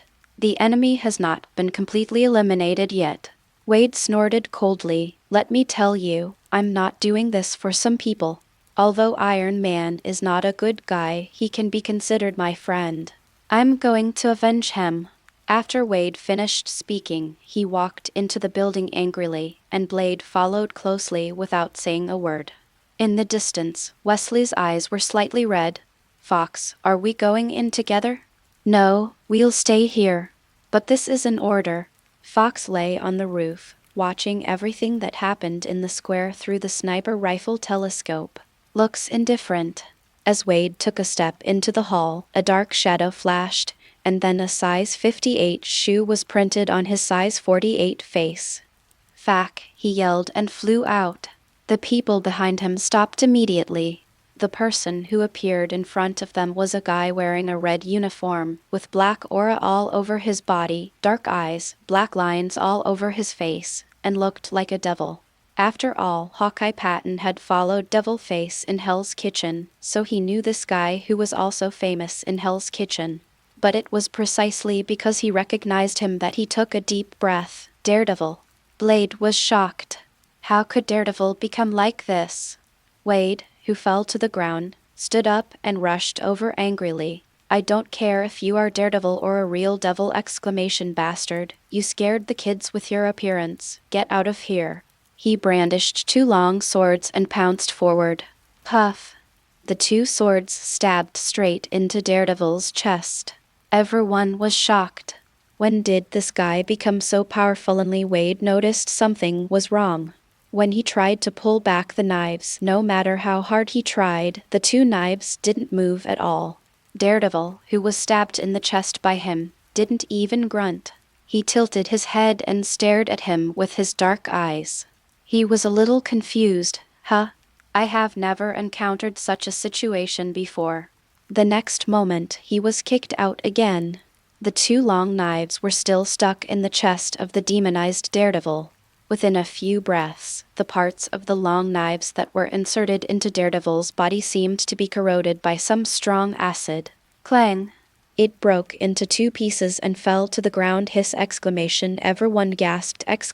Seeing this scene, Nick Fury also felt a little dizzy. Suddenly, a thought popped up in his mind. Iron Man, where are you? Come back soon. Cohen certainly did not turn to ashes. A few minutes ago, when there was a huge thunder and lightning explosion and everyone lost their sight, he carried the unconscious Black Wolf Spider into the sewer. There is a manhole cover in the middle of the square. After entering, the main road was narrow, so he dragged the Black Wolf Spider for a few steps and came to a slightly wider place. Juju and David were waiting for him here. They prepared some things in advance, including a large metal-insulated barrel that was more than one person tall. There are also a bunch of liquid nitrogen tanks nearby. This was something he had specially prepared for the two of them, to provide a completely new way of dying for the most worthy target in this battle. 196 degrees below zero. Crunchy. As a gold-level prey, the Black Wolf Spider is obviously worthy of him using this method. He shared David's shirt and trousers, then, with a resentful look in his eyes, tied up the Black Wolf Spider tightly and electrocuted him to wake him up. The 9 spiders took the initiative to move forward and injected the Black Wolf Spider with a variety of toxins. Some made him painful, some made him itchy, some made him excited, and some made him hallucinate. Anyway, tease his emotions and accumulate emotional levels. Under the combined effects of multiple toxins, the black wolf spider finally lost its will and slowly began to go crazy. When he reached a certain point, Cohen pushed him directly into a metal drum filled with liquid nitrogen and screwed the lid on. Then he looked at Jiuju and said, "Let's go and meet the chief planner of this Advent ceremony, MS. Alexandra." David stopped them and said, "Boss, the situation up there is not good." Cohen frowned. "What?" David looked at the small monitor in his hand. The team led by Black Widow, Blade and Patton were now being beaten to a pulp. After transforming into a demon, Daredevil is extremely powerful. The team above can't hold on any longer. Cohen waved his hand. "Don't worry, there are real heroes among them. They can hold on.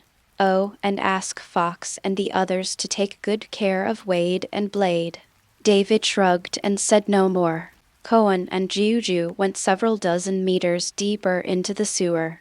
Juju stopped and pointed ahead. "I have measured it these days. There is only one wall between there and the second underground floor of the financial building." Cohen nodded, walked over, and with a few punches, the wall collapsed. Opposite was the second underground floor of the financial building, where the summoning ceremony had just taken place. The altar is still there, but now it is empty. The two ignored these things and walked straight forward. Jiaju was holding some instruments in his hands, seemingly measuring the direction. Soon, once she was sure, Cohen threw another punch, and a few punches later, an elevator shaft appeared in front of him. Going down, there is a pitch-black corridor. But Cohen knew that this was the place where the bones of Manhattan were buried. He had been wondering ever since he heard the news that the 5 fingers of the hand were going to summon the devil. Although he killed 2 fingers, were the remaining 3 really so loyal that they would avenge them? Impossible. These old guys don't have such good hearts! Then their purpose of going to so much trouble to summon the demon is questionable. It wasn't until he learned that the summoning ceremony took place in the basement of the Midtown Financial Building that he understood instantly. The target of the 5 fingers has always been the dragon bone! The so-called summoning of the devil for revenge is just a means to paralyze and block the enemy. 5 fingers was planning, and he was also planning. Only this time, he was the one who came from behind. End of this chapter. Chapter 51, The First Battle of New York, The Battle for Hearts and Minds. Chapter 51, The First Battle of New York, The Battle for Hearts and Minds. On the 7th floor of the financial building, in the large conference room, Kingpin and the Snakeroot priests were all here. 5 fingers are not there. They were all paying attention to the battle downstairs, and when they saw Daredevil defeating a group of people alone, they all had satisfied smiles on their faces. The white-haired old priest of the Snakeroot priest group sneered, "Ha ha, the Shadow Realm is about to come, and these people can't resist the will of the Demon Lord!" They will all become slaves of my god. One of the older priests glanced at Jin Bing, who was not far away, and said in a low voice, "Alexandra and the other 5 did not catch up. Don't know what to do. They must be planning something." The white-haired old priest stared at Daredevil downstairs, thought for a moment, and shook his head. "I have long guessed that they must have some conspiracy. But it is enough for us to serve the god of the beast well. Soon, his power will cover the entire Manhattan, and then we will have absolute power! Even though the 5 of them are the nominal leaders of the hand, they must obey the commander of Snakeroot Grass." The others all nodded. They didn't realize that while they were having a secret conversation, Jin Bing had left quietly. He turned into a side room where a man in a blue suit was waiting for him. As soon as he saw him, Kingpin asked, "Kyriki, where is 5 fingers?" The man in the suit shook his head. "I don't know. I have been lurking for so many years, and I only vaguely discovered that there seems to be a hidden place in the building. But I don't know where the entrance is." Jin Bing frowned. "You mean, where did they hide?" Kyriki shook his head. "It shouldn't be hiding. That place is very important. It seems to have a lot to do with their resurrection technique, but I don't know what it is specifically." Kingpin frowned and nodded. Hierarchy was an insider he had planted inside the hand many years ago, and he had been providing him with information about the five fingers. Otherwise, how could he feel comfortable cooperating with them? We see that the five fingers and the snakeroot cult are not as friendly as they appear. Yes, snakeroot holds many secrets of the hand-in-hand society, and is therefore worshipped by the five fingers, but has no power. Snakeroot wanted to be in power, but Five Fingers thought they were too greedy, so they had not spent anything on the coming of the beast. It wasn't until a year ago that Alexandra got a chance to enter the secret vault of the Snakeroot priests, and she seemed to know something inside. After coming out, we started preparing for the coming ceremony of the beast. Jin Bing sneered. So, what Madame Gao told me about the hand suffering heavy losses and wanting revenge on Devil Face was all lies. Kiriki nodded. Jin Bing thought for a while and said, "Forget it. Just ignore them for now. Is the information you found out about controlling the beast true or false?" "It is true. When the Snakeroot summoned, it said the beast is the supreme ruler. In fact, they used some means to control the beast's descending body. It's the red ghost mask in their hands! With it, you can control the demonized Daredevil. The Snakeroot priests do not want to be slaves of the beast at all, but its masters. This is the reason why they turned against Five Fingers." Tingpin nodded. "Since I can see what Snakeroot is secretly planning, I'm sure the Five Fingers can see it too. They invited me to join this plan, probably just to find an opponent for the Snakeroot priests, to check and balance each other, so that their own plans can go more smoothly." Kiriki nodded. "But Five Fingers may not know that the priests can control the demonized Daredevil." Jin Bing smiled, with a cold light flashing in his eyes. "What a mess. It seems that who can win in the end depends on personal ability." Hierarchy smiled and said, "I don't know who will win in the end, but the guys from the priest group will definitely be the first to be eliminated!" A group of old guys who have been living in luxury and studying ancient books for many years are too naive to use tricks. Jin Bing chuckled and said, "Well, Hierarchy, go teach them a lesson. After taking off the red ghost mask, we will go and see what conspiracy the Five Fingers have planned." Yes. Deep underground, there is a huge underground space. A huge stone door stands upright.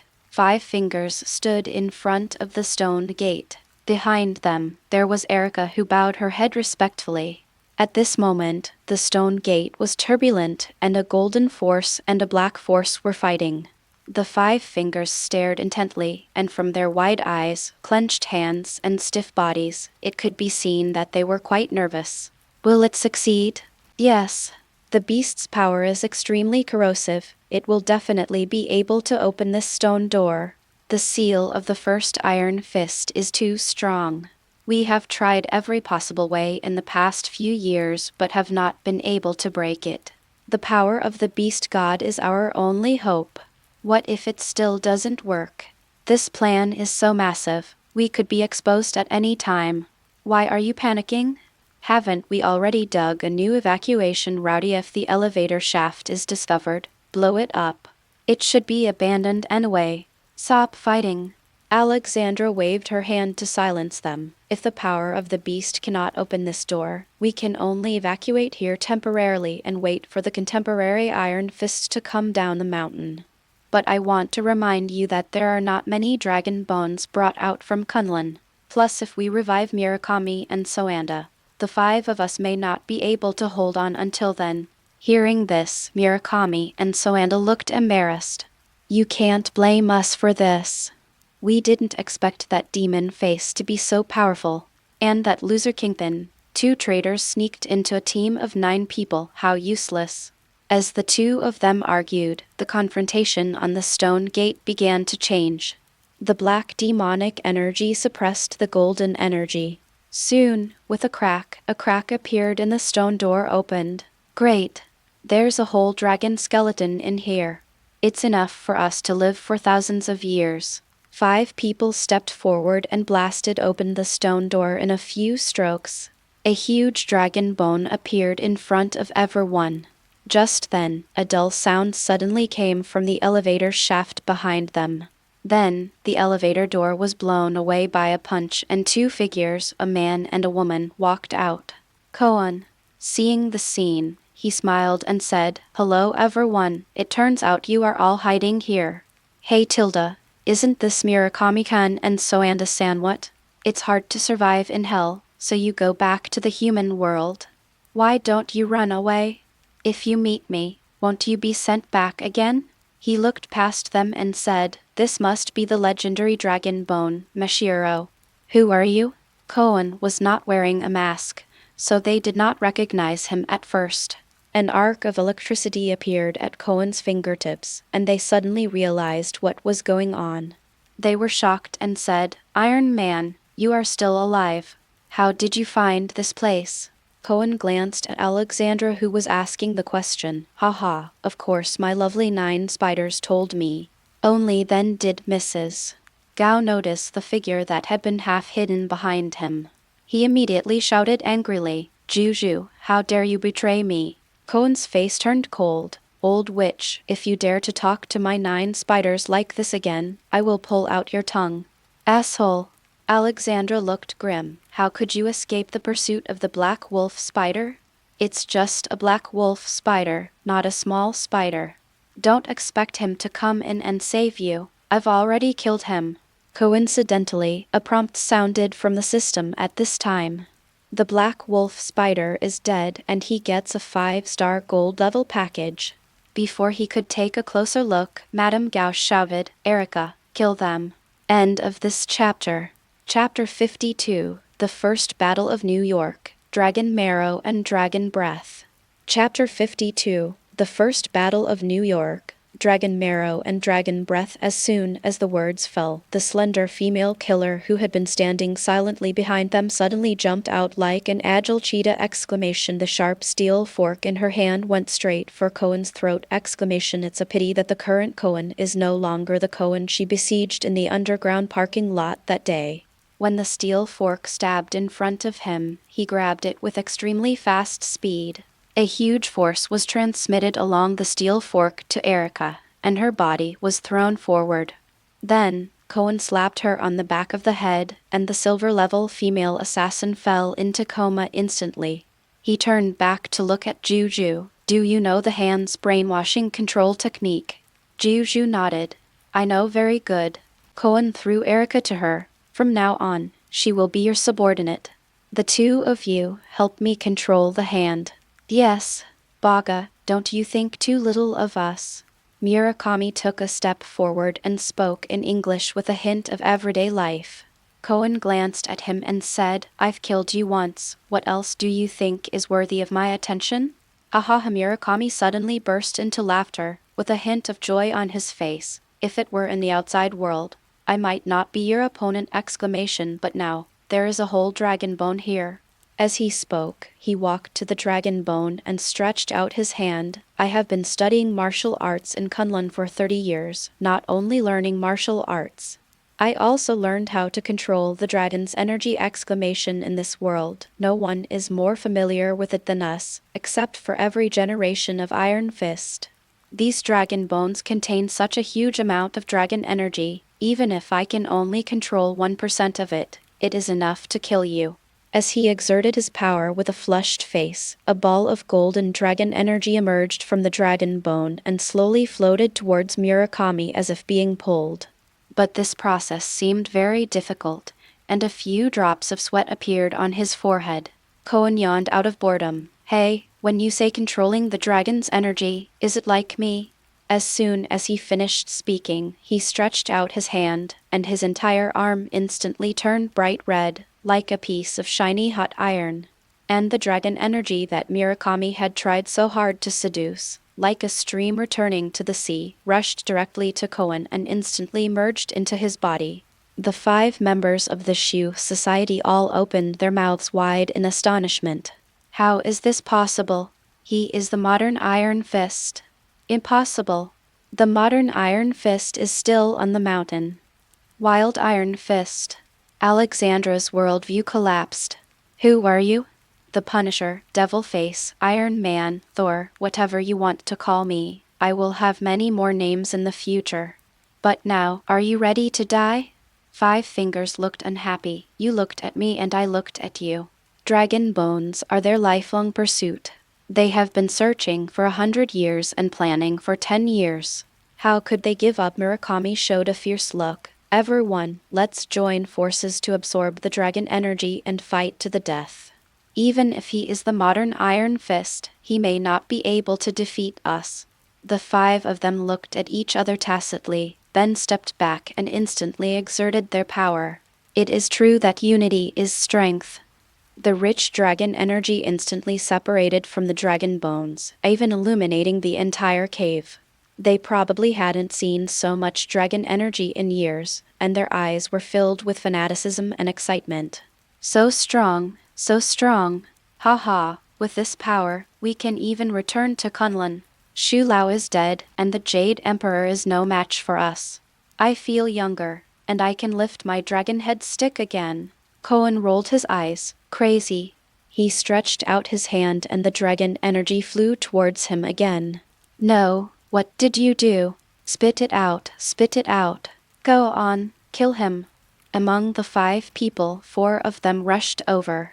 Cohen's mind moved, and the dragon energy in his body condensed. He punched out, and four fist shadows composed of dragon energy flew out and hit the four people instantly. Their heads were like overripe watermelons, with juice splattering everywhere. He looked with interest at Alexandra, who was standing there. It was she who shouted, "Go, kill him," but she herself did not move. She fell to her knees with a plop. Give me the dragon energy and I will serve you as my master. If you want Lord Juju to control the hand, I will be your greatest help. Cohen glanced at the system.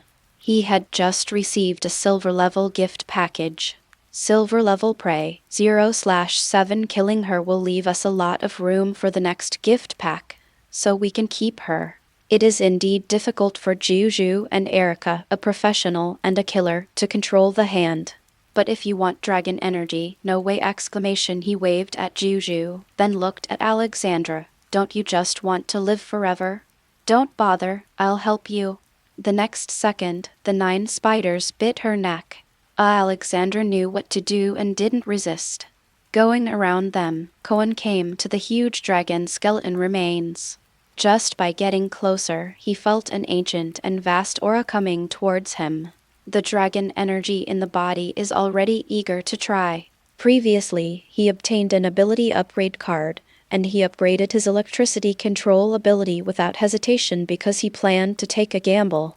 He bet that the dragon bones underground might be able to directly evolve the dragon energy in his body.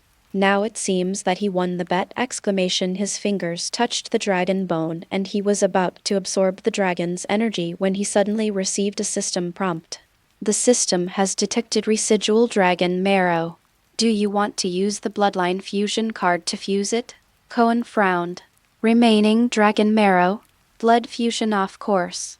After confirming with the system, he instantly felt a huge change in his body. A large amount of dragon energy wrapped in some special substances poured into his body, and all the attributes were rising wildly. Among them, strength and defense increased the fastest. Soon, the fusion was completed. Feeling the explosive power in his body, he felt that he had completed an unprecedented transformation. Turn on the system. Name, Cohen Wang. Age, 22 years old. Bloodline, mutated blood dragon bloodline. Blood slave, daytime blood scales.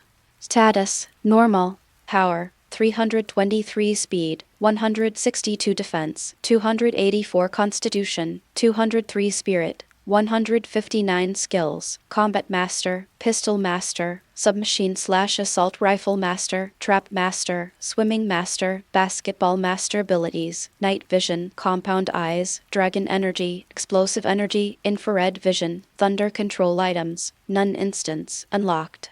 Alternate universe, unlocked. Main task: those who are guilty must be punished. Iron level prey, 21/35. Bronze prey, 9/59. Silver level prey, 0/7. Gold level prey, 0/3. Latest mission, Platinum hunt. Platinum level prey, 0/1. Creed, Kill to gain redemption. Now, his normal strength has reached more than 5 tons, coupled with the enhanced dragon energy, explosive energy, the ultimate strength exceeds 10 tons. But more importantly, his defense has been greatly upgraded. The weakest attribute before suddenly became the second. He felt it carefully and found that with this level of defense, it was difficult for ordinary firearms to hurt him.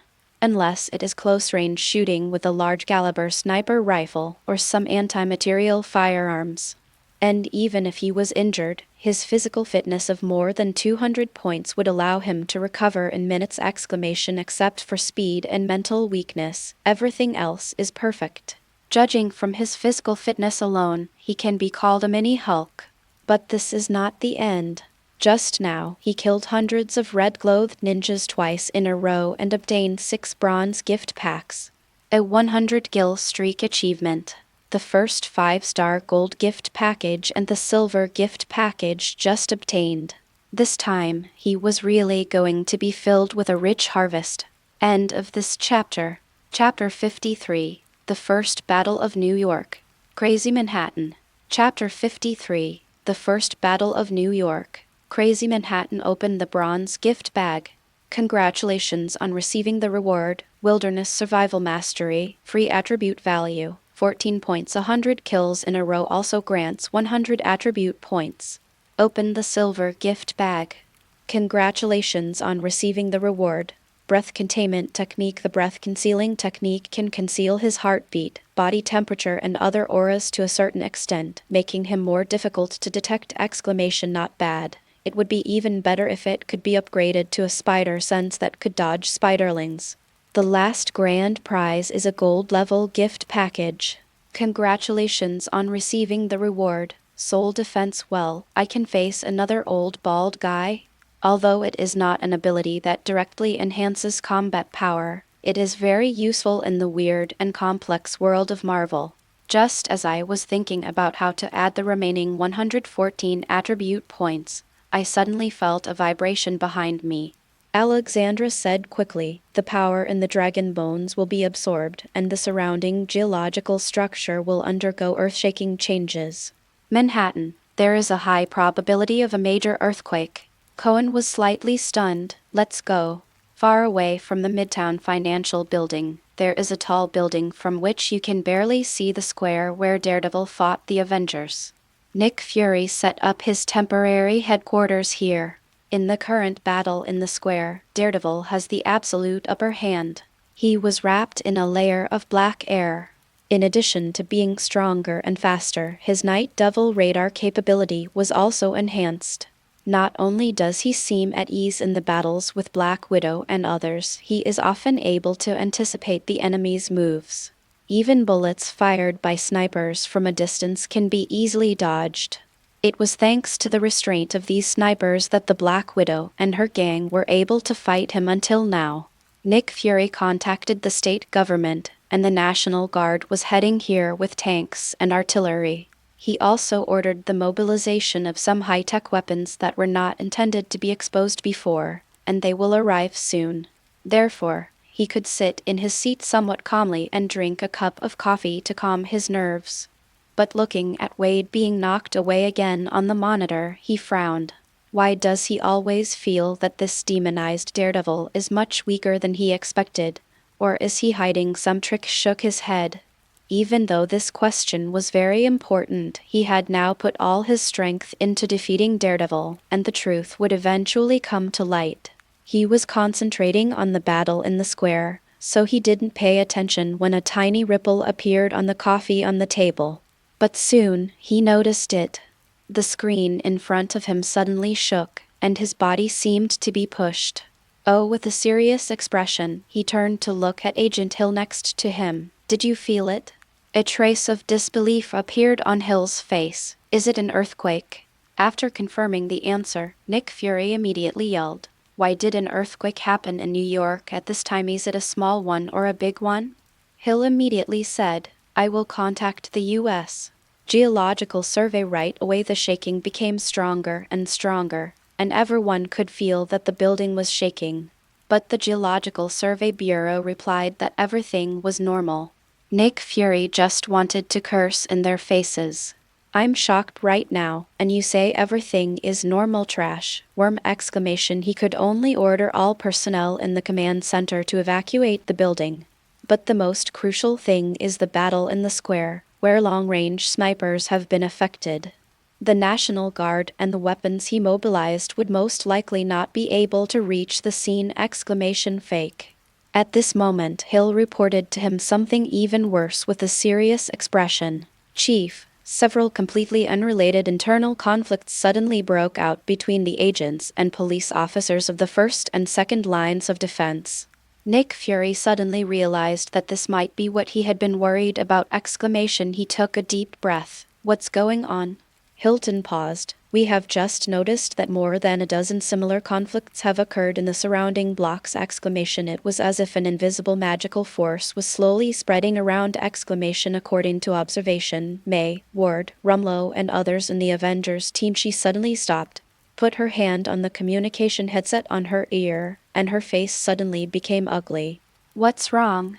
Nick Fury had a bad feeling. Patton suddenly rushed into the first line of defense and started killing people exclamation. He has shot 7 or 8 police officers. Fake, Nick Fury yelled. This time he felt dizzy without the building shaking. Where is my pager? I need to call someone. Meeting room, 7th floor, financial building. The snake-root priests who had gathered together and whispered about planning to control the world are now lying on the ground exclamation. Jin Bing calmly picked up the red ghost mask on the ground without even looking at these idiots. What level of stuff is this? Are you still dreaming of ruling the world? Don't even dare to think about it. This thing that makes people stupid after reading so much exclamation next to him. Kyrie grinned. These guys, I poured them a celebratory drink, and they actually dared to drink it. How naive. Jin Bing also laughed and suddenly sighed. Kyrie was startled. Boss, what's wrong? Jin Bing shook his head. It would be great if all my opponents were of this kind. Kyrie complained in his heart. How can such a good thing happen every day? Kingpin played with the red ghost mask in his hand. As long as I put this thing on, I can control Daredevil. Yes, boss. Jin Bing picked up the mask and was about to put it on when he suddenly stopped, with a half-smile on his face. You're not lying to me, are you? Kyrie shuddered. Of course not, boss. Jin Bing stared into his eyes for a while and said, That's good. Nothing unusual happened when the red ghost mask was first put on. Kingpin and Kyrie both breathed a sigh of relief. But soon, a black demonic energy suddenly surged out from the mask. It drilled into Jin Bing's body and slithered in the flesh beneath his skin like a black demon snake. He let out a low roar of pain, and Kyrie's eyes immediately widened. What was going on? Kingpin's huge body fell to his knees. A hint of ink gradually appeared in his eyes. But soon, he stopped struggling and stood up with a calm expression. Boss, are you okay? SHH. Jin didn't answer and punched out. Kyrie's head exploded instantly and his body fell limply to the ground. Idiot exclamation. You forgot to tell me that putting on the mask would hurt so much. The building was shaking and the tables, chairs and benches were rubbing against the ground making sharp noises. He slowly wiped the red and white blood from his hands. Suddenly, there was a burst of intensive gunfire and explosions in the distance. There seemed to be a riot. Under the night sky, dots of fire spread outward step by step with the financial building as the center. If you listen carefully, you can hear curses, roars, cries, and groans in the night when Jin Bing showed a weird and crazy smile on his face. Haha, great beast, your power has finally arrived. We are about to rule the world. End of this chapter. Chapter 54, The First Battle of New York. Who is the one who saves the world? Chapter 54, The First Battle of New York.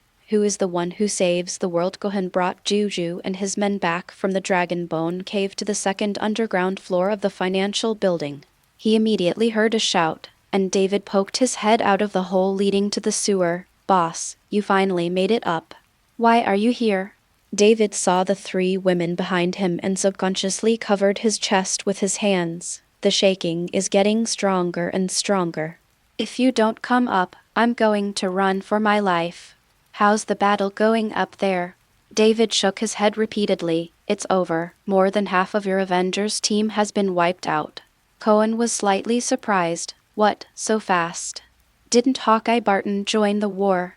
Hey, it's because of him! Hawkeye Barton was contaminated and controlled by the devil, and shot Wade in the knee with an arrow. Then he rushed into the defense line and started killing indiscriminately, killing more than a dozen agents and policemen before being shot down by concentrated fire. May, Ward, and Rumlow of SHIELD were also affected and attacked each other.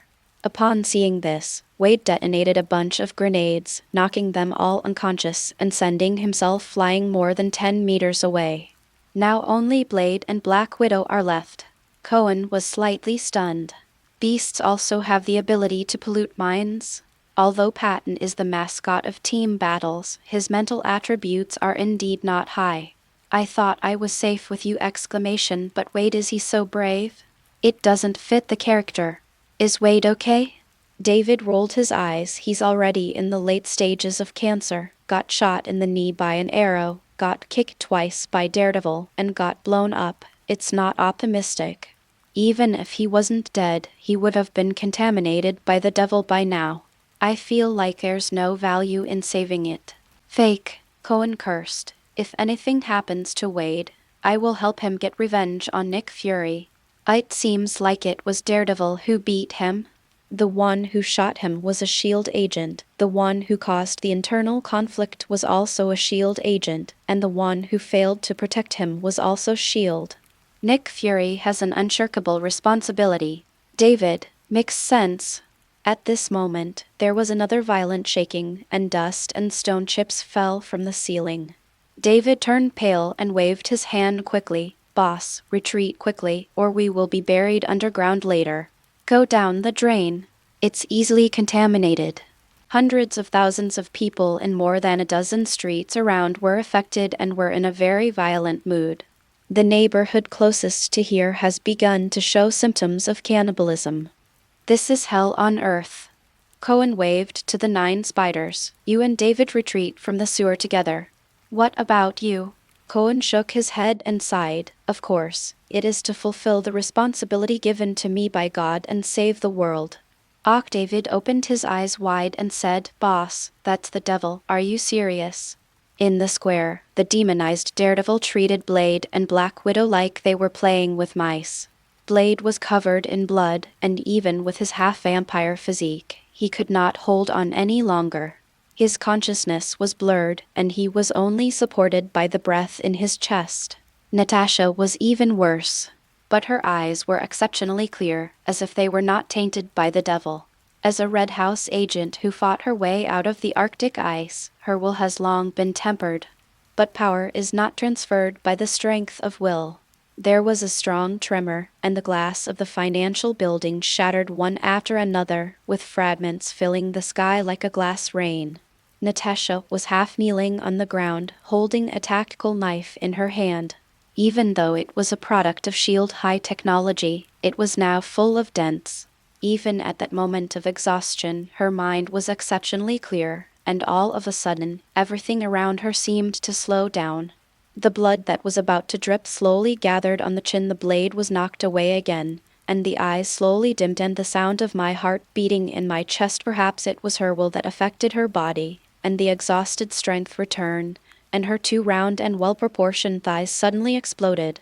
The wind blew across her face, and shards of glass fell from the sky like sharp blades, but she didn't dodge at all. SHH. SHH. SHH. The glass is like a knife, cutting every inch of skin it touches, leaving bloodstains and a line. A drop of blood smeared her left eye, making it all red, but her hand holding the tactical knife was as steady as an old butcher who had been slaughtering pigs for half his life.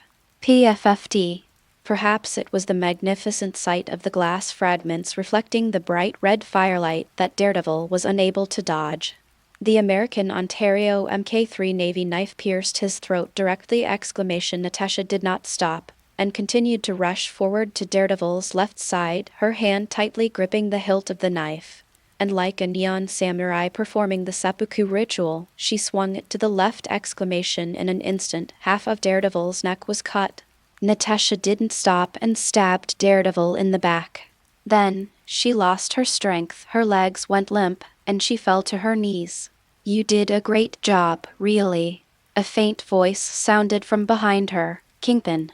He stood at the door of the hall at some point, with a red ghost mask on his face, watching the fight between Black Widow and Daredevil quietly. "Unfortunately, it's useless." Under Natasha's desperate eyes, Daredevil bent his arm at a strange angle and pulled out the tactical knife from his back. Then he straightened his head, which had drooped on his shoulders due to a broken spine. In an instant, a black gas emerged, and the wound that was enough to kill an ordinary person 100 times actually slowly returned to normal. "This time you are not participating in a battle between humans, but a battle between humans and gods." Kingpin opened his arms, with a hint of enthusiasm in his voice. "Look at this world! Look at this decayed city! It was once glorious and glorious, but now it is in ruins. Those high-ranking officials, upper class, and wealthy people who have beastly hearts regard this place as their exclusive playground! All the piss, filth, and dirt are dumped here. They make life very hard for people in the city! There is a lack of order here, a strong order that everyone must obey." There were more frequent explosions coming from the distance, perhaps because of the severe earthquake just now. The sky turned dark red and the air was filled with a burning smell. A helicopter flew by hurriedly, but their target was not here. It seemed that everyone had forgotten that there was a battle going on here, and it seemed that everyone had forgotten that this was the source of the chaos. "You'll never succeed," Black Widow Natasha said in a hoarse voice, "because in this world, there will always be heroes standing up." Jin Bing sneered, "Haha, I think you are probably wrong. There is no such thing in this world. Our corrupt and decadent society is the best proof of this." He waved his hand. "Night Demon, you can kill them now." Hearing this, Daredevil tilted his head, stared at Natasha on the ground like a ferocious beast, and walked towards her step by step. Suddenly, several bright blue energy bombs came over and blew Daredevil away. Black gas spread and his body was a little damaged. A high and ethnically distinctive voice sounded. "I tell you, Madvac, I'm the hero. Nick Fury is here." Behind him were Hill, Coulson, who had an injured arm, and several other agents. They were holding a strangely shaped weapon with a sci-fi feel. Kingpin laughed out loud, as if he heard some funny joke. "Night Devil, have we been playing for too long? These guys actually think they can stand up to us. Well, let's teach them a lesson." As soon as he finished speaking, Daredevil rushed out and jumped up.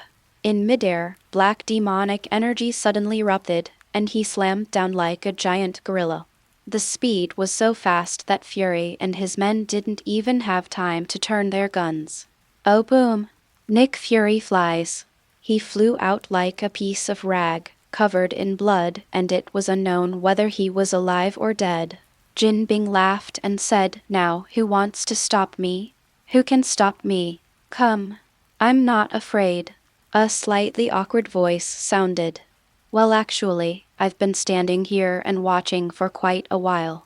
It's just that you didn't notice me, so I didn't say anything." "Jin Bing, why don't you look back? I'm here. Tomorrow's follow-up reading is very important. Please come back tomorrow to continue reading." End of this chapter. Chapter 55. Please read. The First Battle of New York. I stood there for a long time. Chapter 55. Please read on. The First Battle of New York. I stood there for a long time. The moment Cohen's voice sounded, Jin Bing's laughter stopped. He turned around suddenly and saw the man who had been haunting him. His fat body seemed to tremble, and his face was full of disbelief. "Why are you here now? How come you are still alive?" At this moment, Cohen was only wearing a pair of shorts that he had stripped off David, revealing his bronze and strong upper body. He transformed the top into a headgear. Although the workmanship was rough, it was obvious that it was in a mecha style. The Black Widow Natasha, who was kneeling on the ground, also saw him. A gleam of light flashed in her eyes, and then her body softened and she fell directly to the ground. Cohen sighed in his heart. Perhaps what he said that day had a great impact on her. This woman now has an incredibly strong will. Even when he was seriously injured and exhausted, there was no sign of being contaminated by the devil. Kingpin stared at Cohen in front of him, seeming to doubt whether the man in front of him was a demon. How long have you been watching here? Well, I was there when you said this city was a urinal and for high-ranking officials, the upper class, and wealthy businessmen. The viewpoint is unique, original, and thought-provoking. I love so much. Since you've already come, why don't you stop me? Why stop it? Kingpin looked at the SHIELD agents who had just been blown away and were either unconscious or groaning not far away. Aren't you with them? Unfamiliar. Jin Bing stared at him. You know, even though you have caused me a lot of harm, I can still choose to accept your surrender. Cohen smiled and shook his head. I am the exact opposite of you. I have never thought of letting you go. Kingpin nodded. Then we have nothing to talk about. What a shame. But before I do, I still want to express my deepest congratulations on the fact that you are alive. After all, I can finally kill you with my own hands. Come on, I'm already horny. Kingpin waved his hand, and there was a bang under Daredevil's feet. He shot towards Cohen like an arrow. Looking at his approaching figure, Cohen was not in a hurry. With a thought, he activated the flash and a flash of light exploded in front of Daredevil's eyes. But he was not affected at all, and a punch came whistling. Cohen didn't react until they were so close. Did I just blind someone? Raised his hand and grasped Daredevil's fist in his palm, holding it tightly. Daredevil couldn't break free and threw another fist at him, but was caught again. Cohen stretched out his arms, and Daredevil couldn't resist his strength, so he stood in a cross shape, face to face with Cohen. Looking into the eyes of Daredevil, who was less than 10 centimeters tall, Cohen raised his eyebrows. Ding dong tilde. Is Daredevil home? It's time to get up. The sun is shining on your butt. After saying that, he hit Daredevil in the face with a headbutt. The huge force made his whole body lean back, but Cohen held his fist tightly and pulled him back. Look at that face and those eyes again. There is no change at all. Tesk. It seems Daredevil can't even find his way home. Forget it. After being possessed by magic, this guy is also a gold-level prey. Let's kill him and exchange for a gift pack. There's no other way. We don't have any method to wake him up, so we have to get rid of this harm to the people. If it goes on any longer, all the crematoriums in the Big Apple will be full next month. Cohen frowned. How come he suddenly discovered a huge business opportunity? Thinking of this, he no longer held back and kicked Daredevil away with one kick. His eyes widened and thunder flashed. Boom. Violent thunder surged out from Cohen's body, and the silver dragon slammed heavily into Daredevil. Immediately, Daredevil let out a shrill howl. His skin was cracked, his flesh was bloody, and even his white bones were exposed. A large amount of black energy surged out of his body, and he twisted and struggled like a living thing. The lightning scattered them, but they gathered together again in the blink of an eye. When Cohen's first attack was over, the black gas attached itself to Daredevil's body again. The body that had been severely injured unexpectedly returned to normal. Haha, you don't think your lightning can control everything in the world, do you? Too naive. Jin Bing leaned on his cane and looked at Cohen leisurely, his tone full of sarcasm. Cohen looked at him without saying a word, raised his hand, and several lightning bolts flew straight towards him. Jin Bing didn't move, just laughed. The lightning turned his white suit into ashes, revealing a dark golden metallic vest. The lightning struck him, but it had little effect.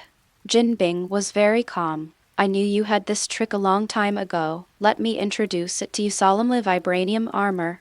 He raised the corner of his mouth. Anti-electric design. Bullshit defense!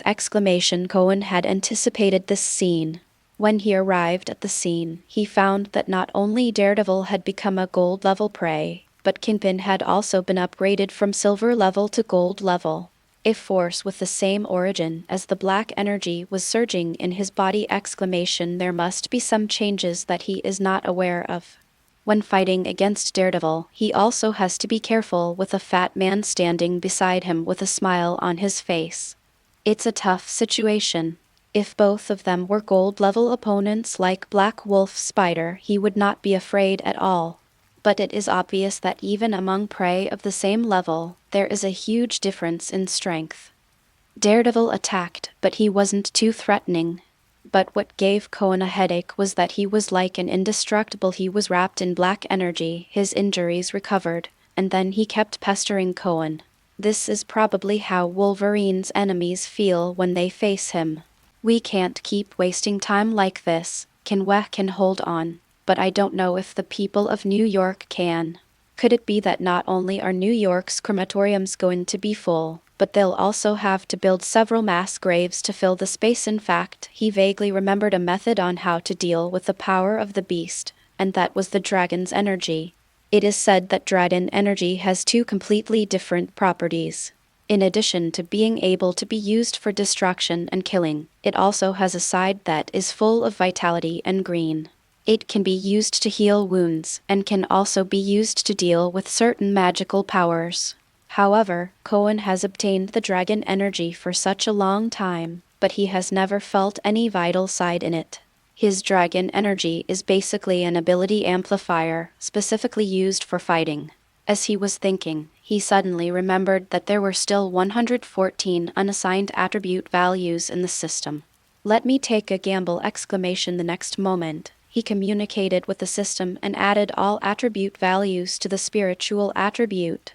The spiritual attribute suddenly reached 273. Then, without hesitation, he used the dragon energy explosion. Only in this state can he fully experience the flowing power in his body. Maybe it's really because his mental strength has reached a certain level. He soon discovered that while the dragon energy greatly enhanced his strength and speed, it was also constantly repairing his muscles that were damaged by the explosion. It's just that this ability has not been actively activated, so only a very small amount of dragon energy is invested in this work. It turned out to be the case. With just a simple transformation and application method, the dragon energy can burst out with two completely different attributes. Magical. A smile appeared on Cohen's lips as he looked at Daredevil, who was attacking him again. Shirima, your father is back. At this moment, perhaps out of impatience or sensing something was wrong, Kingpin frowned and attacked together with Daredevil. As Cohen's mind raced, a series of small flashes flashed around Kingpin's head. His big head instantly turned into a bright light bulb. Cohen took advantage of the situation and kicked him hard in the heart with all his strength. His whole body was like a clumsy lead ball flying at a low altitude, falling to the ground and rolling a long way. At this time, Cohen used his speed to come in front of Daredevil. One punch, two punches, every punch makes my liver explode. After he temporarily lost his ability to resist, Cohen stood in front of him, stretched out a finger, and tapped his forehead. In an instant, thunder came again. End of this chapter. Chapter 56. Please read on. The First Battle of New York, a gift from the demon god. Chapter 56. Please read on. The First Battle of New York, a gift from the demon god. Once again, thunder hit Daredevil, and a large amount of black gas dispersed out. But if you look closely, its roots are still connected to Daredevil. Cohen's mind moved, and the dragon energy in his body changed instantly. The next moment, a ball of golden and green light gathered in Cohen's hand. His expression became serious, and he punched out! The dragon energy rushed towards Daredevil's chest. He let out a scream, and an extremely dense black energy came out of his body. It struggled and twisted, as if trying to retake Daredevil's body. Jin Bing also noticed this situation. He got up, roared, and rushed over! But at this moment, Cohen converted all the energy in his body into thunder and lightning, and poured it out freely. Amid the violent thunder and lightning, he was like a god on earth. Not only did it block Kingpin, it also made it impossible for the black energy that wanted to get close to Daredevil to move forward. In the center of the thunder and lightning, Daredevil slowly woke up. He was stunned for only a moment, and suddenly his eyes were filled with despair. He looked at the burning city and murmured, "What did I do? You've become a criminal, Matt Murdock. You know my name? You're Iron Man, no, Demon Face." Cohen nodded, his face mixed with sadness. "Matt, I'm going to kill you." In the system, even though the power of the demon had left his body, he was judged to be a silver-level criminal. He had never been the prey before. The thunder around was gradually weakening, and Kingpin was about to rush in. Daredevil did not struggle. He looked at the black energy that was trying to get close to him, closed his eyes, and nodded. He finally said, "The evil spirit is not attached to the body, but the soul. It radiates outwards every moment, contaminating every living thing it touches. But once it dissipates completely, the pollution will be eliminated." "Thank you, I understand." Cohen bent down immediately, pulled his right arm back, and gathered his strength. "I'll send you on your last journey." The fist compresses the air like a sledgehammer boom. Blood and flesh were splattered everywhere, and the ground was covered with debris. Without the bonus of black energy, Daredevil's physical strength is simply not enough to withstand Cohen's 5 tons of power. The thunder dispersed. Black gas flashed and enveloped the broken pieces on the ground, but at this level, the black gas could not revive him. "Do not," Jin Bing shouted angrily. "What are you doing? That is the perfect container!" There is no more in this world.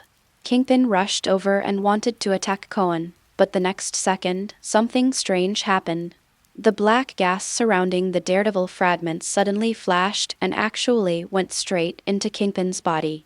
In an instant, Kingpin's attack stopped. Click! The red ghost's mask was broken. Kingpin covered his head and screamed, then fell to the ground in pain. "Ha ha he he he he." An inhuman voice came out of his mouth.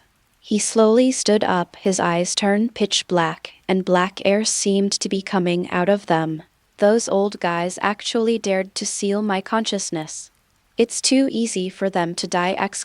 They should be roasted in hellfire for 7 days and 7 nights, then slowly chopped into 1,000 pieces.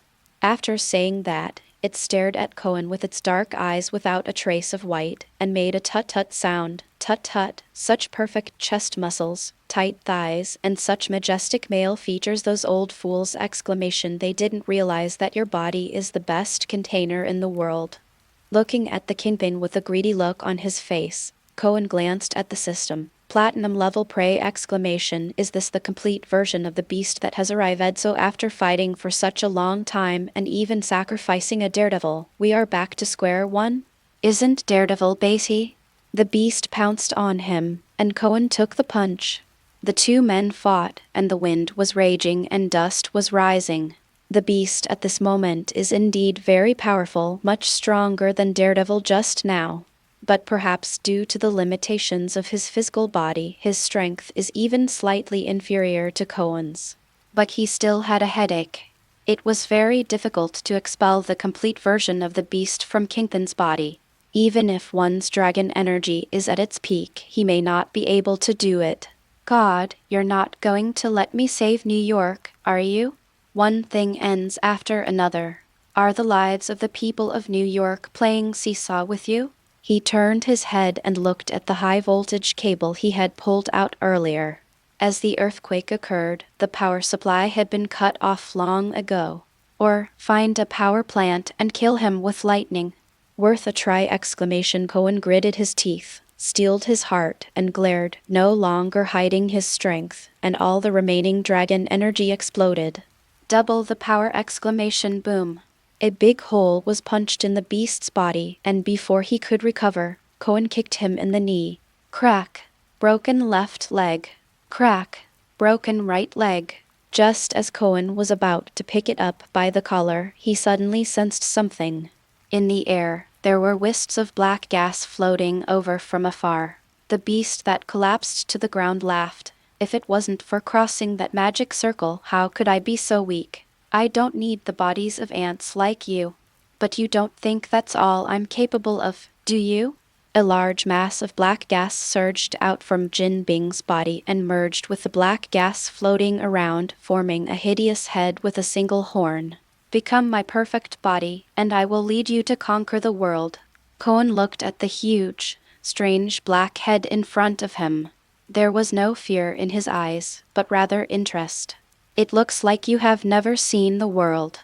Don't you just want a strong body? Although my body is strong, there is a stronger body in this world. He is a real muscle tyrant, with a body full of green flesh, and he can even throw God to the ground and make a hole in it. Heike paused. Little devil, don't try to fool me. You can't defeat a god with just your muscles. Cohen snorted coldly. You are so low level. Our planet is full of outstanding people and beautiful scenery. What kind of monsters and demons have not appeared before, little beast? You are unlucky for choosing to invade here. The blackhead was furious. How dare you? I will eat your soul. The black gas burst out and rolled forward. At this moment, Cohen also moved. The black gas tried to wrap around Cohen, but Cohen punched Kingpin after the black gas broke away. Boom. Ha ha, you are surrounded by me. The black air wrapped around Cohen and laughed. Ha ha, Jin Bing is gone, and there is no one possessing you. Cohen laughed as he looked at the black energy wrapped around him. Heike's head stood there in a daze. What kind of thing is this? Are you going to sacrifice your life for justice? It sensed something was wrong, and without hesitation, it opened its mouth wide and bit Cohen hard. This bite is not simple. It attacks not the body but the soul. But to the animal's surprise, its mouth was numbed by the shock. It seemed that what he was biting was not a human soul, but a piece of hard stone. How is this possible? Cohen shrugged. Just kidding. If I didn't have the card soul defense, would I be wasting time here with you? The strategy has already shifted! The blackhead was unwilling to give up and bit and hissed at Cohen from head to toe, but it was of no use. Okay, what else can you do besides drool all over me? Cohen waved his hands in disdain. You've attacked me. It's my turn to fight back. What? When the black gas wrapped around Cohen's body, he received a system prompt. The system has detected a gift from the demon god. Do you want to extract it? Extract? No, what is this? The black head suddenly screamed in horror, and it felt an unknown force enveloping its whole body. It struggled hard, but it was of no use. No, how is this possible, you cunning ant? This is impossible. Congratulations on receiving the gift from the demon god, the demonized body. Clang! When the beast disappeared, something fell from the black air. It was a unicorn horn. Cohen picked it up, and a system prompt sound that had never been heard before rang out. Congratulations on obtaining the item, Beast Horn, Dimension Teleportation Key. Transmission Key. End of this chapter. Chapter 57, The First Battle of New York, The Belated Arrival of Gu-1. Chapter 57, The First Battle of New York, The Belated Arrival of Ancient One. Soon, Cohen figured out the function of the horn through the system.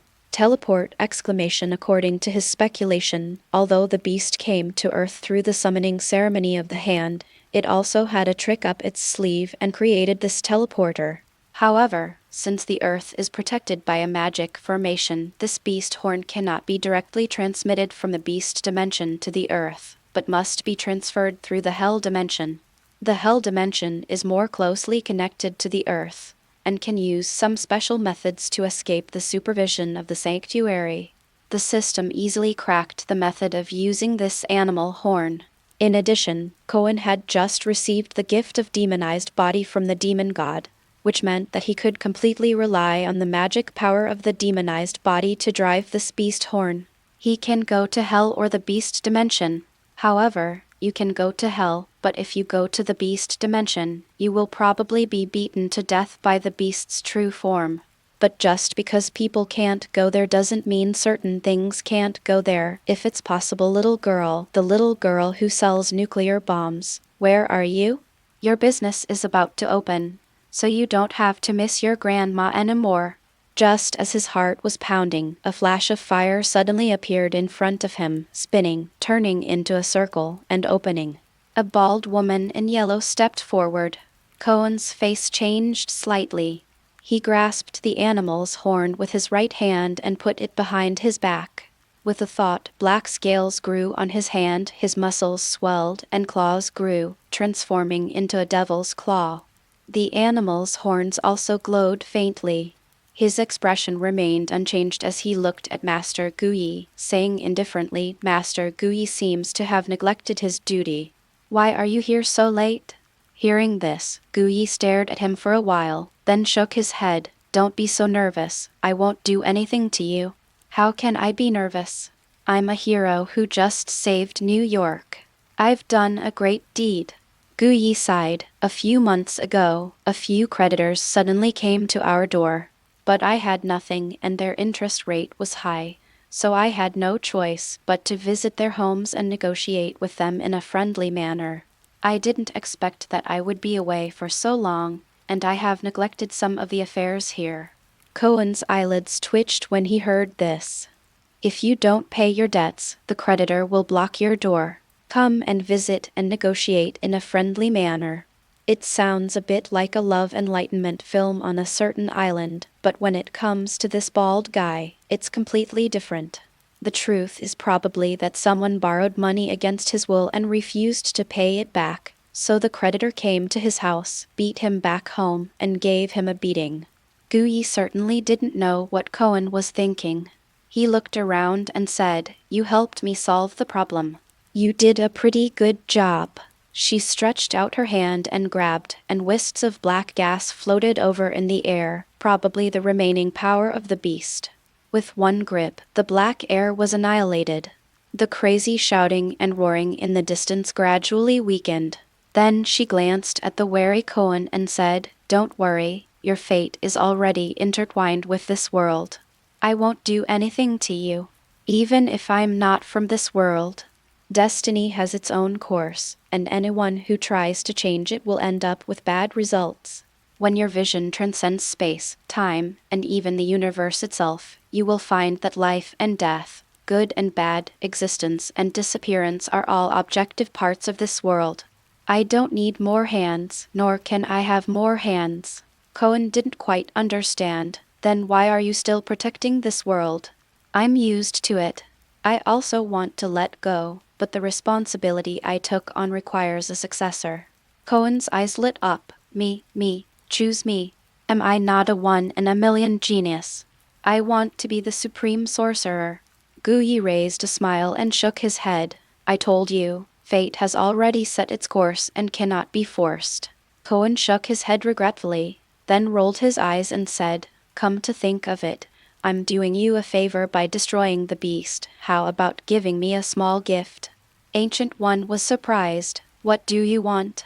"Well, how about giving me a few scrolls of Sothian?" "No."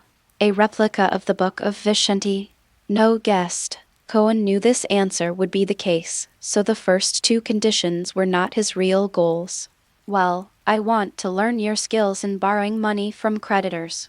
Guyi was silent for a while and said, "Okay, but you are too weak now, and you will die if you can't pay back the debt. Come back to me when you are strong enough, and I will teach you how to borrow." Having said this, she left. Cohen breathed a sigh of relief, and a hint of excitement welled up in his heart. Guyi's borrowing method was the only thing she had ever mastered in her life. "When I have mastered it, I will borrow it from all the gods and Buddhas in the sky." After sending Ancient One away, Cohen began to save people, and the first person he saved was of course Wade.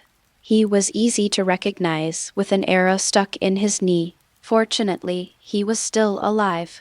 Cohen squeezed out the last bit of dragon energy in his body to stabilize his heartbeat. "Phew, I almost couldn't explain to Vanessa." Then there is Blade. He is in very strong physical condition, and although he is unconscious, his life is not in danger. Then it was Black Widow, followed by Ward and Rumlow. He would be sad if any of them died. What made him a little strange was that he couldn't find Nick Fury no matter how hard he looked. "What happened?" He was clearly knocked unconscious here, so how come he disappeared? What he didn't know was that when Nick Fury woke up, he just saw Cohen defeat the beast. When he saw that he had won, he didn't even have time to be happy. He quietly crawled away and ran away. At this moment he was curled up in a corner, gasping for breath. This battle is finally over. Agent May died in battle, Coulson lost an arm, Hawkeye Barton lost an eye. The Big Apple suffered heavy losses. The sudden earthquake drove most people outdoors, and the beastly pollution took the opportunity to come. All the people affected became irritable, crazy, and violent, and due to the panic and fear brought by the earthquake, their spirits collapsed in an instant. Free America, gunfights every day. This phrase is not enough to describe what they do. With looting, smashing, burning, killing, and arson, the people of New York experienced what the people of Iraq and Afghanistan had experienced. Purgatory on earth.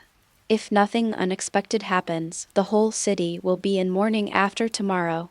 When he was about to leave the scene, he saw a bright light appear on the horizon, as if something was flying from outside the atmosphere.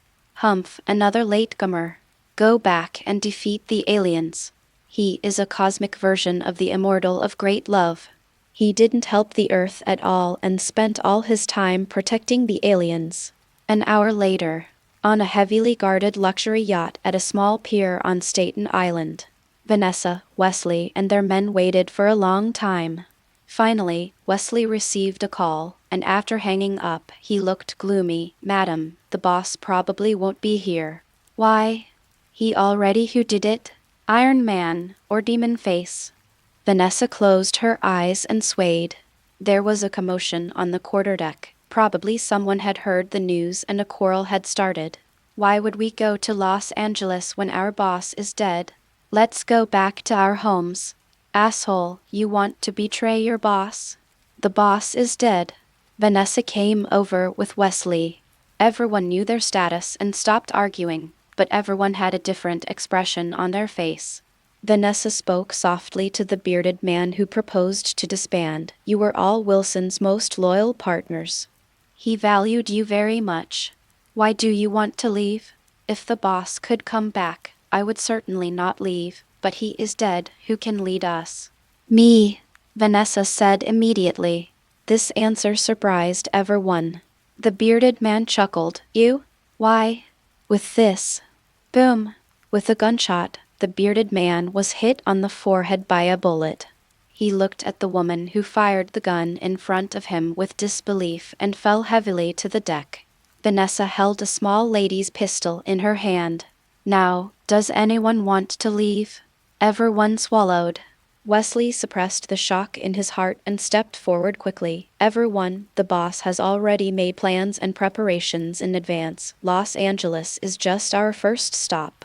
I believe that Madam is capable of bringing us back to glory!" Everyone, even if the boss is dead, you'd better not go against his will. Everyone looked at each other, unable to say a word. Under the starry sky, the yacht sailed through the waves, and the white waves even splashed onto the deck. On the front deck, Vanessa looked at the vast and dark sea ahead, still holding the gun in her hand. "You said I wouldn't need this gun again. You broke your promise." She kissed the pistol and threw it into the surging sea. "I swear, one day, I will come back." Vanessa's vows vanished in the night wind. Behind him, even though Wesley had witnessed the ruthlessness of this Iron Lady, he still frowned. He had read Demon Face's information 100 times, and he knew his evolution speed. Can we mortals really threaten him? End of this chapter.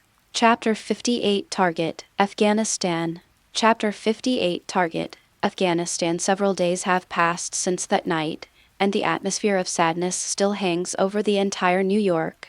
As Cohen expected, the crematorium had been operating for several days and nights, with thick smoke billowing. Cohen is busy. Emma Church was packed for several days in a row, full of people coming to atone their sins. He was so busy that he had no choice but to issue indulgences privately on behalf of God. He did it not for the money, but to comfort the frightened people. The hellish scene that day frightened everyone, and many believers asked whether God had abandoned this land. Cohen comforted them. Don't worry, God will not abandon their faithful believers. He held up the Bible and shouted, "The Bible is here, God is here." Everyone shouted at the same time as him, "The Bible is here, God is here." The reputation of Emma Church increased several times in an instant. Despite his busy schedule, Cohen still found time to give Wade a ride. Although Wade was seriously injured that day, his external injuries have healed with treatment in the Brotherhood's healing pool. David found the contact information of Smith, the broker of the mutation laboratory. Cohen, David, and Vanessa said goodbye to him together. "He is going in." Wade widened his eyes and said affectionately, "Vanessa, you must wait for me. I will come back. You must not mess around with other men. I don't want to go on the Murray show with my child in my arms after I get out." Vanessa, with tears in her eyes, punched his chest. "You bastard. Don't die in there." Wade covered his chest exaggeratedly. "Oh, you hit me so hard!" You are murdering your husband in the back. Cohen and David looked at the two men and rolled their eyes. Cough, cough. Cohen coughed twice and said, "Okay, stop talking nonsense. Come out in a few months and talk for 3 days and 3 nights. Wade snorted coldly. "When I come out, I will have to talk for more than 3 days and 3 nights. Cohen rolled his eyes and glanced at Smith not far away. "Go ahead, don't keep him waiting too long." Wade pulled Cohen a few steps to the side and said, "Are you sure that the healing pool can't save me?" "Of course, it's only used to recover from trauma. Don't worry, I've told you many times, you won't die. Didn't Vanessa say she'd love you no matter what you became? What are you afraid of?" Wade was speechless and gritted his teeth. "I'm telling you, if I really grew a third eye on my forehead, I would stare at you to death." Cohen waved his hand. Okay, you have the final say. Remember to hide the signal device. After the mutation, as soon as the signal is sent, I will rush in to save you." At this point, Wade gritted his teeth and said, "You knew they would strip and search me, but you still asked me to bring a signal device. Where am I hiding?" Cohen glanced down meaningfully and said, "I think you hid it pretty well. Fake squid." Wade left, and just as he got into Smith's car, Cohen received a message alerting him that a brokerage fee of $3,000 had been deposited into his bank account. "Wow, Smith is really trustworthy." Cohen smiled and looked at Vanessa. "Come on, I promised Wade to take good care of you. Come home with me tonight." As soon as the 3 of them returned to Emma Church, they saw someone waiting quietly at the door. 1 man and 1 woman, 1 fat and 1 thin. As soon as he saw them, Cohen knew that what he had been waiting for had finally happened. But what puzzled him was why Pepper Potts and Happy came to see him. Cohen asked Pepper to sit in the backyard. Pepper twisted her fingers nervously. "Father, Cohen waved his hand. "Did something happen to Stark?" Pepper was surprised. "How do you know?" Cohen shrugged. "Why else would you come to see me?" Pepper suppressed her nervousness and said, "You are Iron Man?" Cohen didn't answer directly. "Who else did Stark tell besides you?" "No." Pepper immediately said, "He hasn't told anyone, not even me."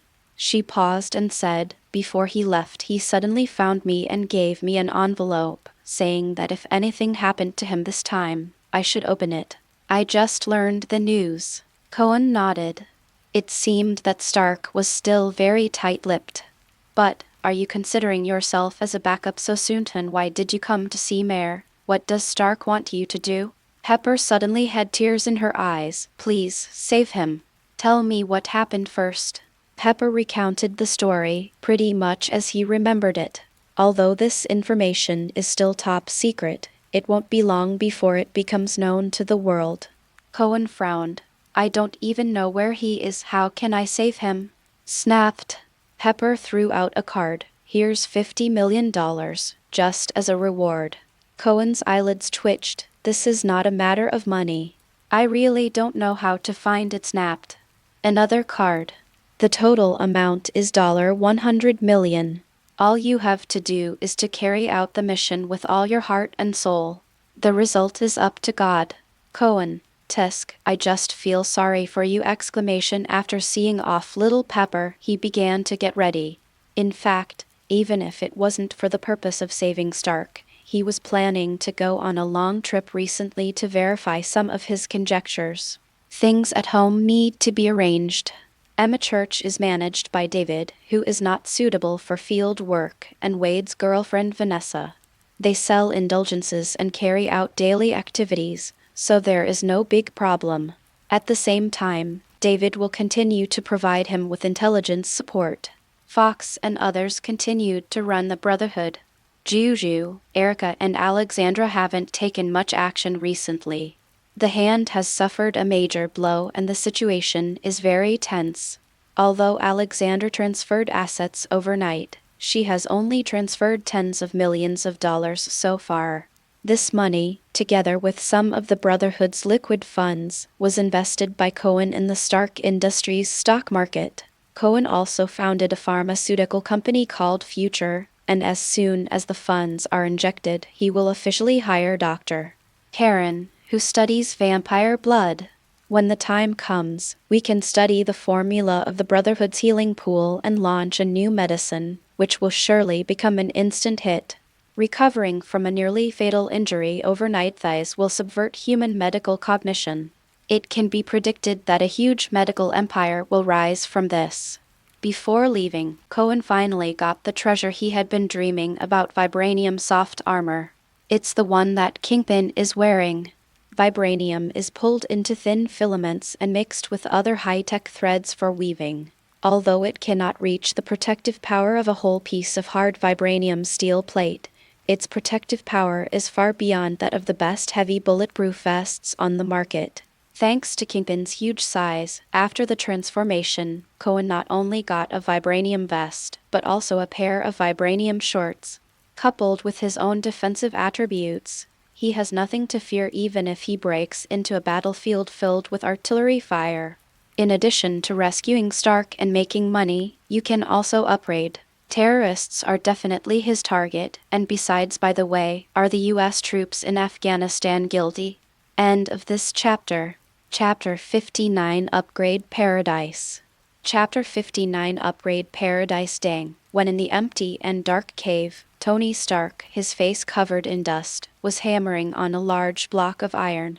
He knew that the terrorists were still staring at him through the camera behind him. Regarding his experiences over the past few days, he had only one comment: too brutal. I was drinking champagne and taking pictures when I was not paying attention and was robbed. Digging a big hole in the chest and forcing him to forge iron and make missiles is too much. Fortunately, he had a plan to build a mecha. Besides this, deep inside, there was another hope that supported him. That's Iron Man. For the money's sake, he should come, right on a whim. I stuffed 2 bank cards into the envelope I left for Pepper. Now that I think about it, is 100 million too little? I should have put in a few more. He remembered a saying: the saddest thing in life is that the person is gone but the money is still there. If I die here, I will leave too much sorrow behind. Iron Man, come on. Cohen arrived in Afghanistan at Bagram Air Base several days ago. His current identity is a professional trace expert invited by Stark Industries to provide assistance in the search for Stark. I went out with the soldiers at the base to look for Stark for 2 days, but found nothing. He noticed some clues. These soldiers were wandering around the base and didn't seem to be too serious about finding the billionaire. Not only them, but also the senior officials in the base. When something went wrong with one of their major suppliers, they appeared to be trying their best, but deep down they were actually slow and unfocused. Given the strength of the US military, if Stark was attacked, Air Force support would arrive in a few minutes. The terrorists could kill Stark, but it would be difficult to abduct him without being discovered. It is very likely that Stark's godfather, Obadiah, is colluding with not only the Ten Rings terrorists led by Raza, but also higher-ranking military officials. There is no doubt that Obadiah is more integrated into the huge US military-industrial complex than Stark. Compared to Stark, he is one of the military-industrial complex's own. Originally, people at the Air Force Base were hostile to Cohen's arrival, but when they found out that Cohen was just like them, not putting in enough effort and often slacking off, the atmosphere became harmonious. They have similar tastes and hit it off right away. But Cohen's goals were different from theirs. They wanted Stark to die at the hands of terrorists, and Cohen wanted Stark to complete his transformation and return as a king. After all, if he doesn't come back as a king, his plan to make a lot of money will be ruined. Cohen was certainly not idle, because the moment he stepped off the plane, he was shocked. What comes into view is that the entire base is full of prey. There are many bronze-level generals, quite a few silver-level generals, and even several gold-level generals. I fell asleep in the middle of the night and my pillow was wet with saliva. Every day when he woke up, he sighed and complained that he couldn't kill enough enemies. He simply couldn't kill enough enemies. There are thousands of people in such a large base, and 2 Gatling guns are not enough. There is only one chance to kill a fat chicken like this, so we must not act rashly and must prepare an excellent plan. At night, the entire base fell into sleep. He quietly got up from the bed, dressed in black, avoided the cameras and patrol personnel, and sneaked into the confidential area of the base. His goal is simple: the map. A detailed map of the U.S. military's deployment in Afghanistan, as well as a distribution map of armed groups and terrorist bases discovered by the U.S. military. As early as a few days ago, he secretly sneaked into the offices and conference rooms of several important figures in the base and installed a very advanced and covert micro-eavesdropping device. While discovering the map, I also heard a lot of interesting news. For example, in order to boost Afghanistan's Kashmir industry, the U.S. military spent $600 million to airlift 9 goats from Italy, which were eventually roasted whole. In order to support the Afghan National Army, the U.S. military spent $9 million to purchase dark green forest camouflage uniforms for them. It was later discovered that the National Army wearing these clothes were easy to be sniped. At the same time, a telephone report from a senior CIA official was intercepted, saying that thanks to the efforts of all their agents, opium cultivation in Afghanistan has increased more than 20 times compared to before the U.S. invasion. The output reached more than 4,000 tons, accounting for more than half of the world's opium production. It effectively corroded the will and constitution of the Afghan people and weakened their resistance. Next, the CIA will also invest in a plan to use local specialty plants to extract ephedrine, striving to ensure that every Afghan family has work to do and can have drugs to smoke at every meal.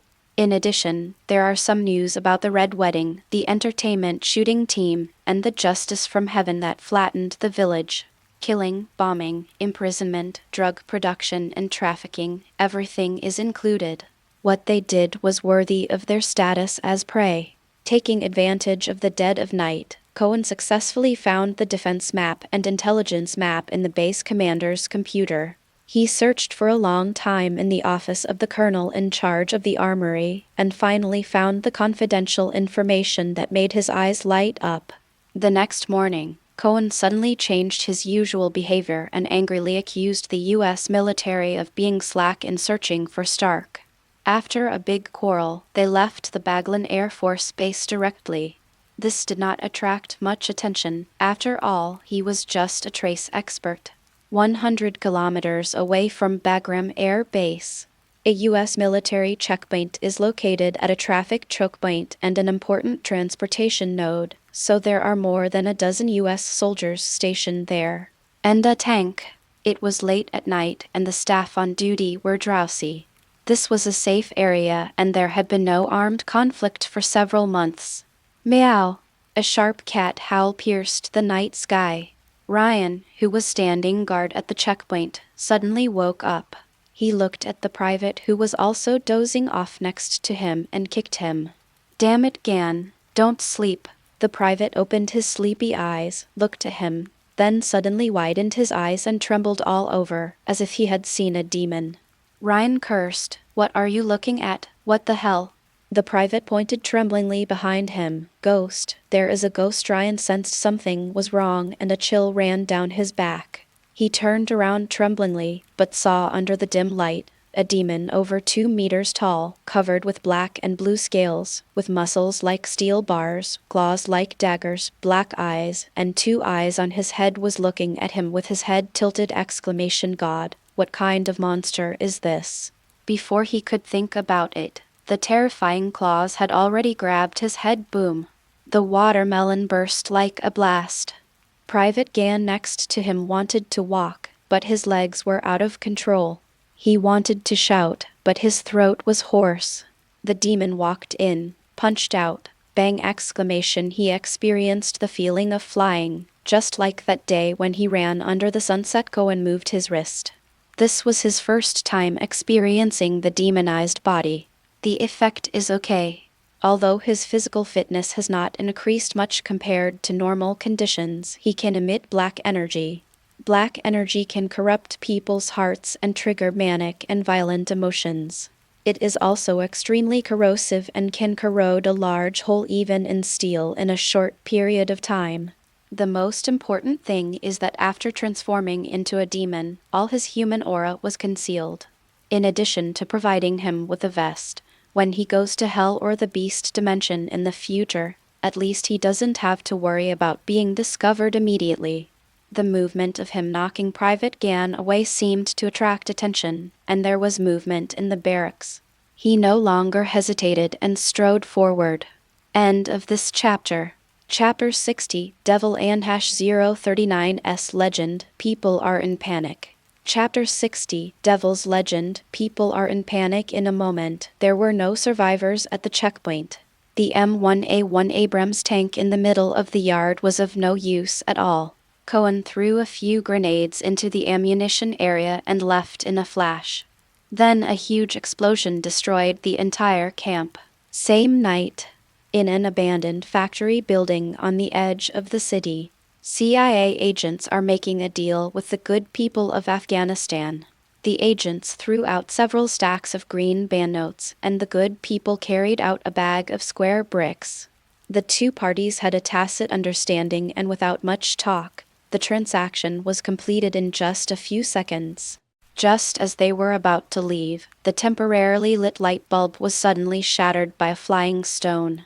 Assholes, you want to rob your fellow thieves? We are agents of the United States of America. We are looking for death.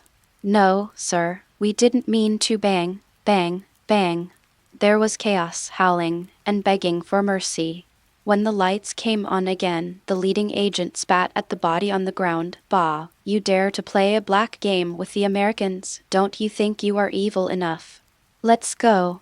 When he turned his head, he suddenly found a figure passing by in the darkness, and one of his companions behind him was missing. What's the situation? Remaining few people immediately became alert and looked around with guns. SHH. There is one less person. What the hell is this? Shoot, shoot at all suspicious targets, kill him. Bang, bang. Continuous gunshots were heard from the abandoned factory.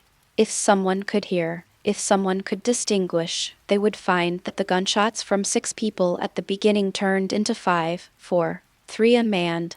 In the dark cave, there are terrorists hiding. They had just completed an attack on civilians. Hurry up and call Mossad and ask them to transfer the money. Otherwise, we will not cooperate with them. MI6 is waiting to cooperate with us. But before they could make the call to claim credit, an uninvited guest broke into the cave. Blood and killing. It was not until the moment of death that they realized how painful bleeding was and how terrifying death was. The legend of the devil began to prevail in this land. Baghlan Air Force Base. A group of senior U.S. military officials in Afghanistan are watching a video. It is the information of the Death Devil, who has become famous recently, including some photos and videos that were taken by chance. When the clear frontal photo appeared in front of everyone couldn't help but gasp, "Devil." Someone immediately objected. I am a staunch materialist. I doubt the authenticity of this video and photo. How could the devil exist in this world? Someone agreed. Although I am a devout Christian, I don't believe that it was a devil who massacred us. Is it possible that it is something like a uniform or armor? General Pulver, the director of the Intelligence Bureau, stood up with a heavy face and said, "I'm afraid he really exists, everyone. We have a lot of evidence to prove this. Denying his existence is not a wise approach." The meeting room suddenly became quiet. Some people whispered, "Is this God's punishment for us?" But we are God's chosen people. We are white people, Anglo-Saxons. How could God punish us? The only black general in the conference room stared at him but did not dare to say anything for a long time because he was the lowest rank official. Admiral Glenn, the top commander of the U.S. military in Afghanistan, clapped his hands and said, "According to the intelligence agency, the Death Devil is not only targeting our U.S. military." Everyone, don't make groundless speculations. I asked you to come here to discuss how to deal with this situation. Pulver, please tell us what your intelligence agency is thinking. Yes, sir. General Pulver stood up and said, "Ladies and gentlemen, based on various information, we have made the following inferences. Since the U.S. military, CIA, Afghan National Army, and many armed groups were all attacked, we speculate that the Death Devil is not only targeting us, but all groups that share a certain characteristic." What characteristics? Pulver was silent for a moment, hesitant. Maybe criminal what? Pulver quickly explained. I just said maybe exclamation in the areas of Operation Death Devil. Some National Army troops were attacked, while others were not. The same is true for some armed groups. There was even a case where the Death Devil rushed into an Afghan National Army base, killed half of the people, and then walked away. Comparing the two, we can easily find the similarities between the victims and the survivors are talking nonsense.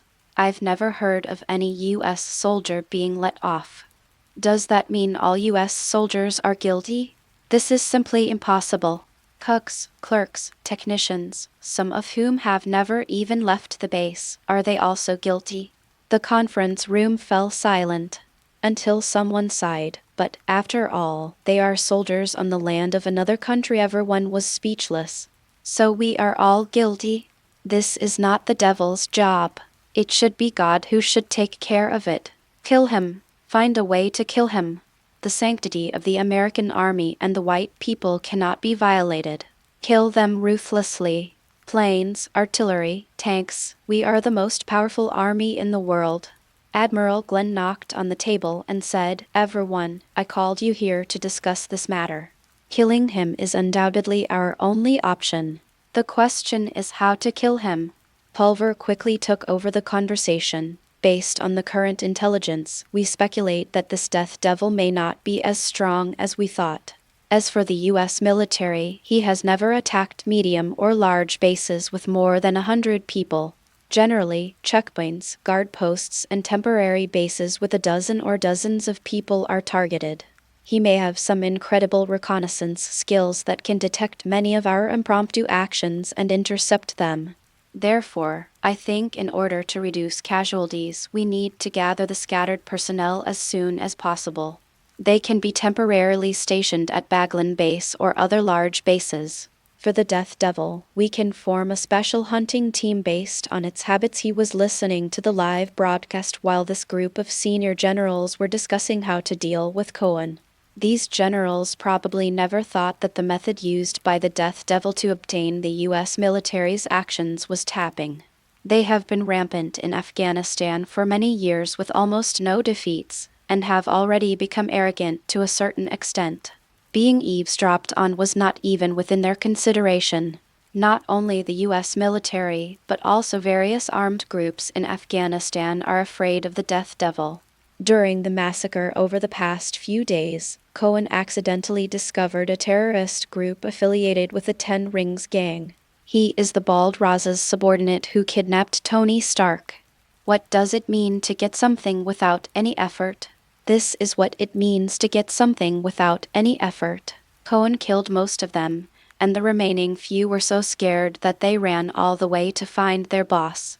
Soon, they arrived at the cave where Stark was imprisoned. He quietly entered the cave in the dead of night when the guards were most tired. There were several layers of iron gates blocking the way, but he was prepared. Jiuju, the master of poison, prepared several practical small poison bottles for him. Light one of the hay bottles, and as soon as the smoke is blown out, the person in front will quickly fall into a deep sleep. I successfully arrived at a large iron door and looked inside through the small window, and saw Stark was inside.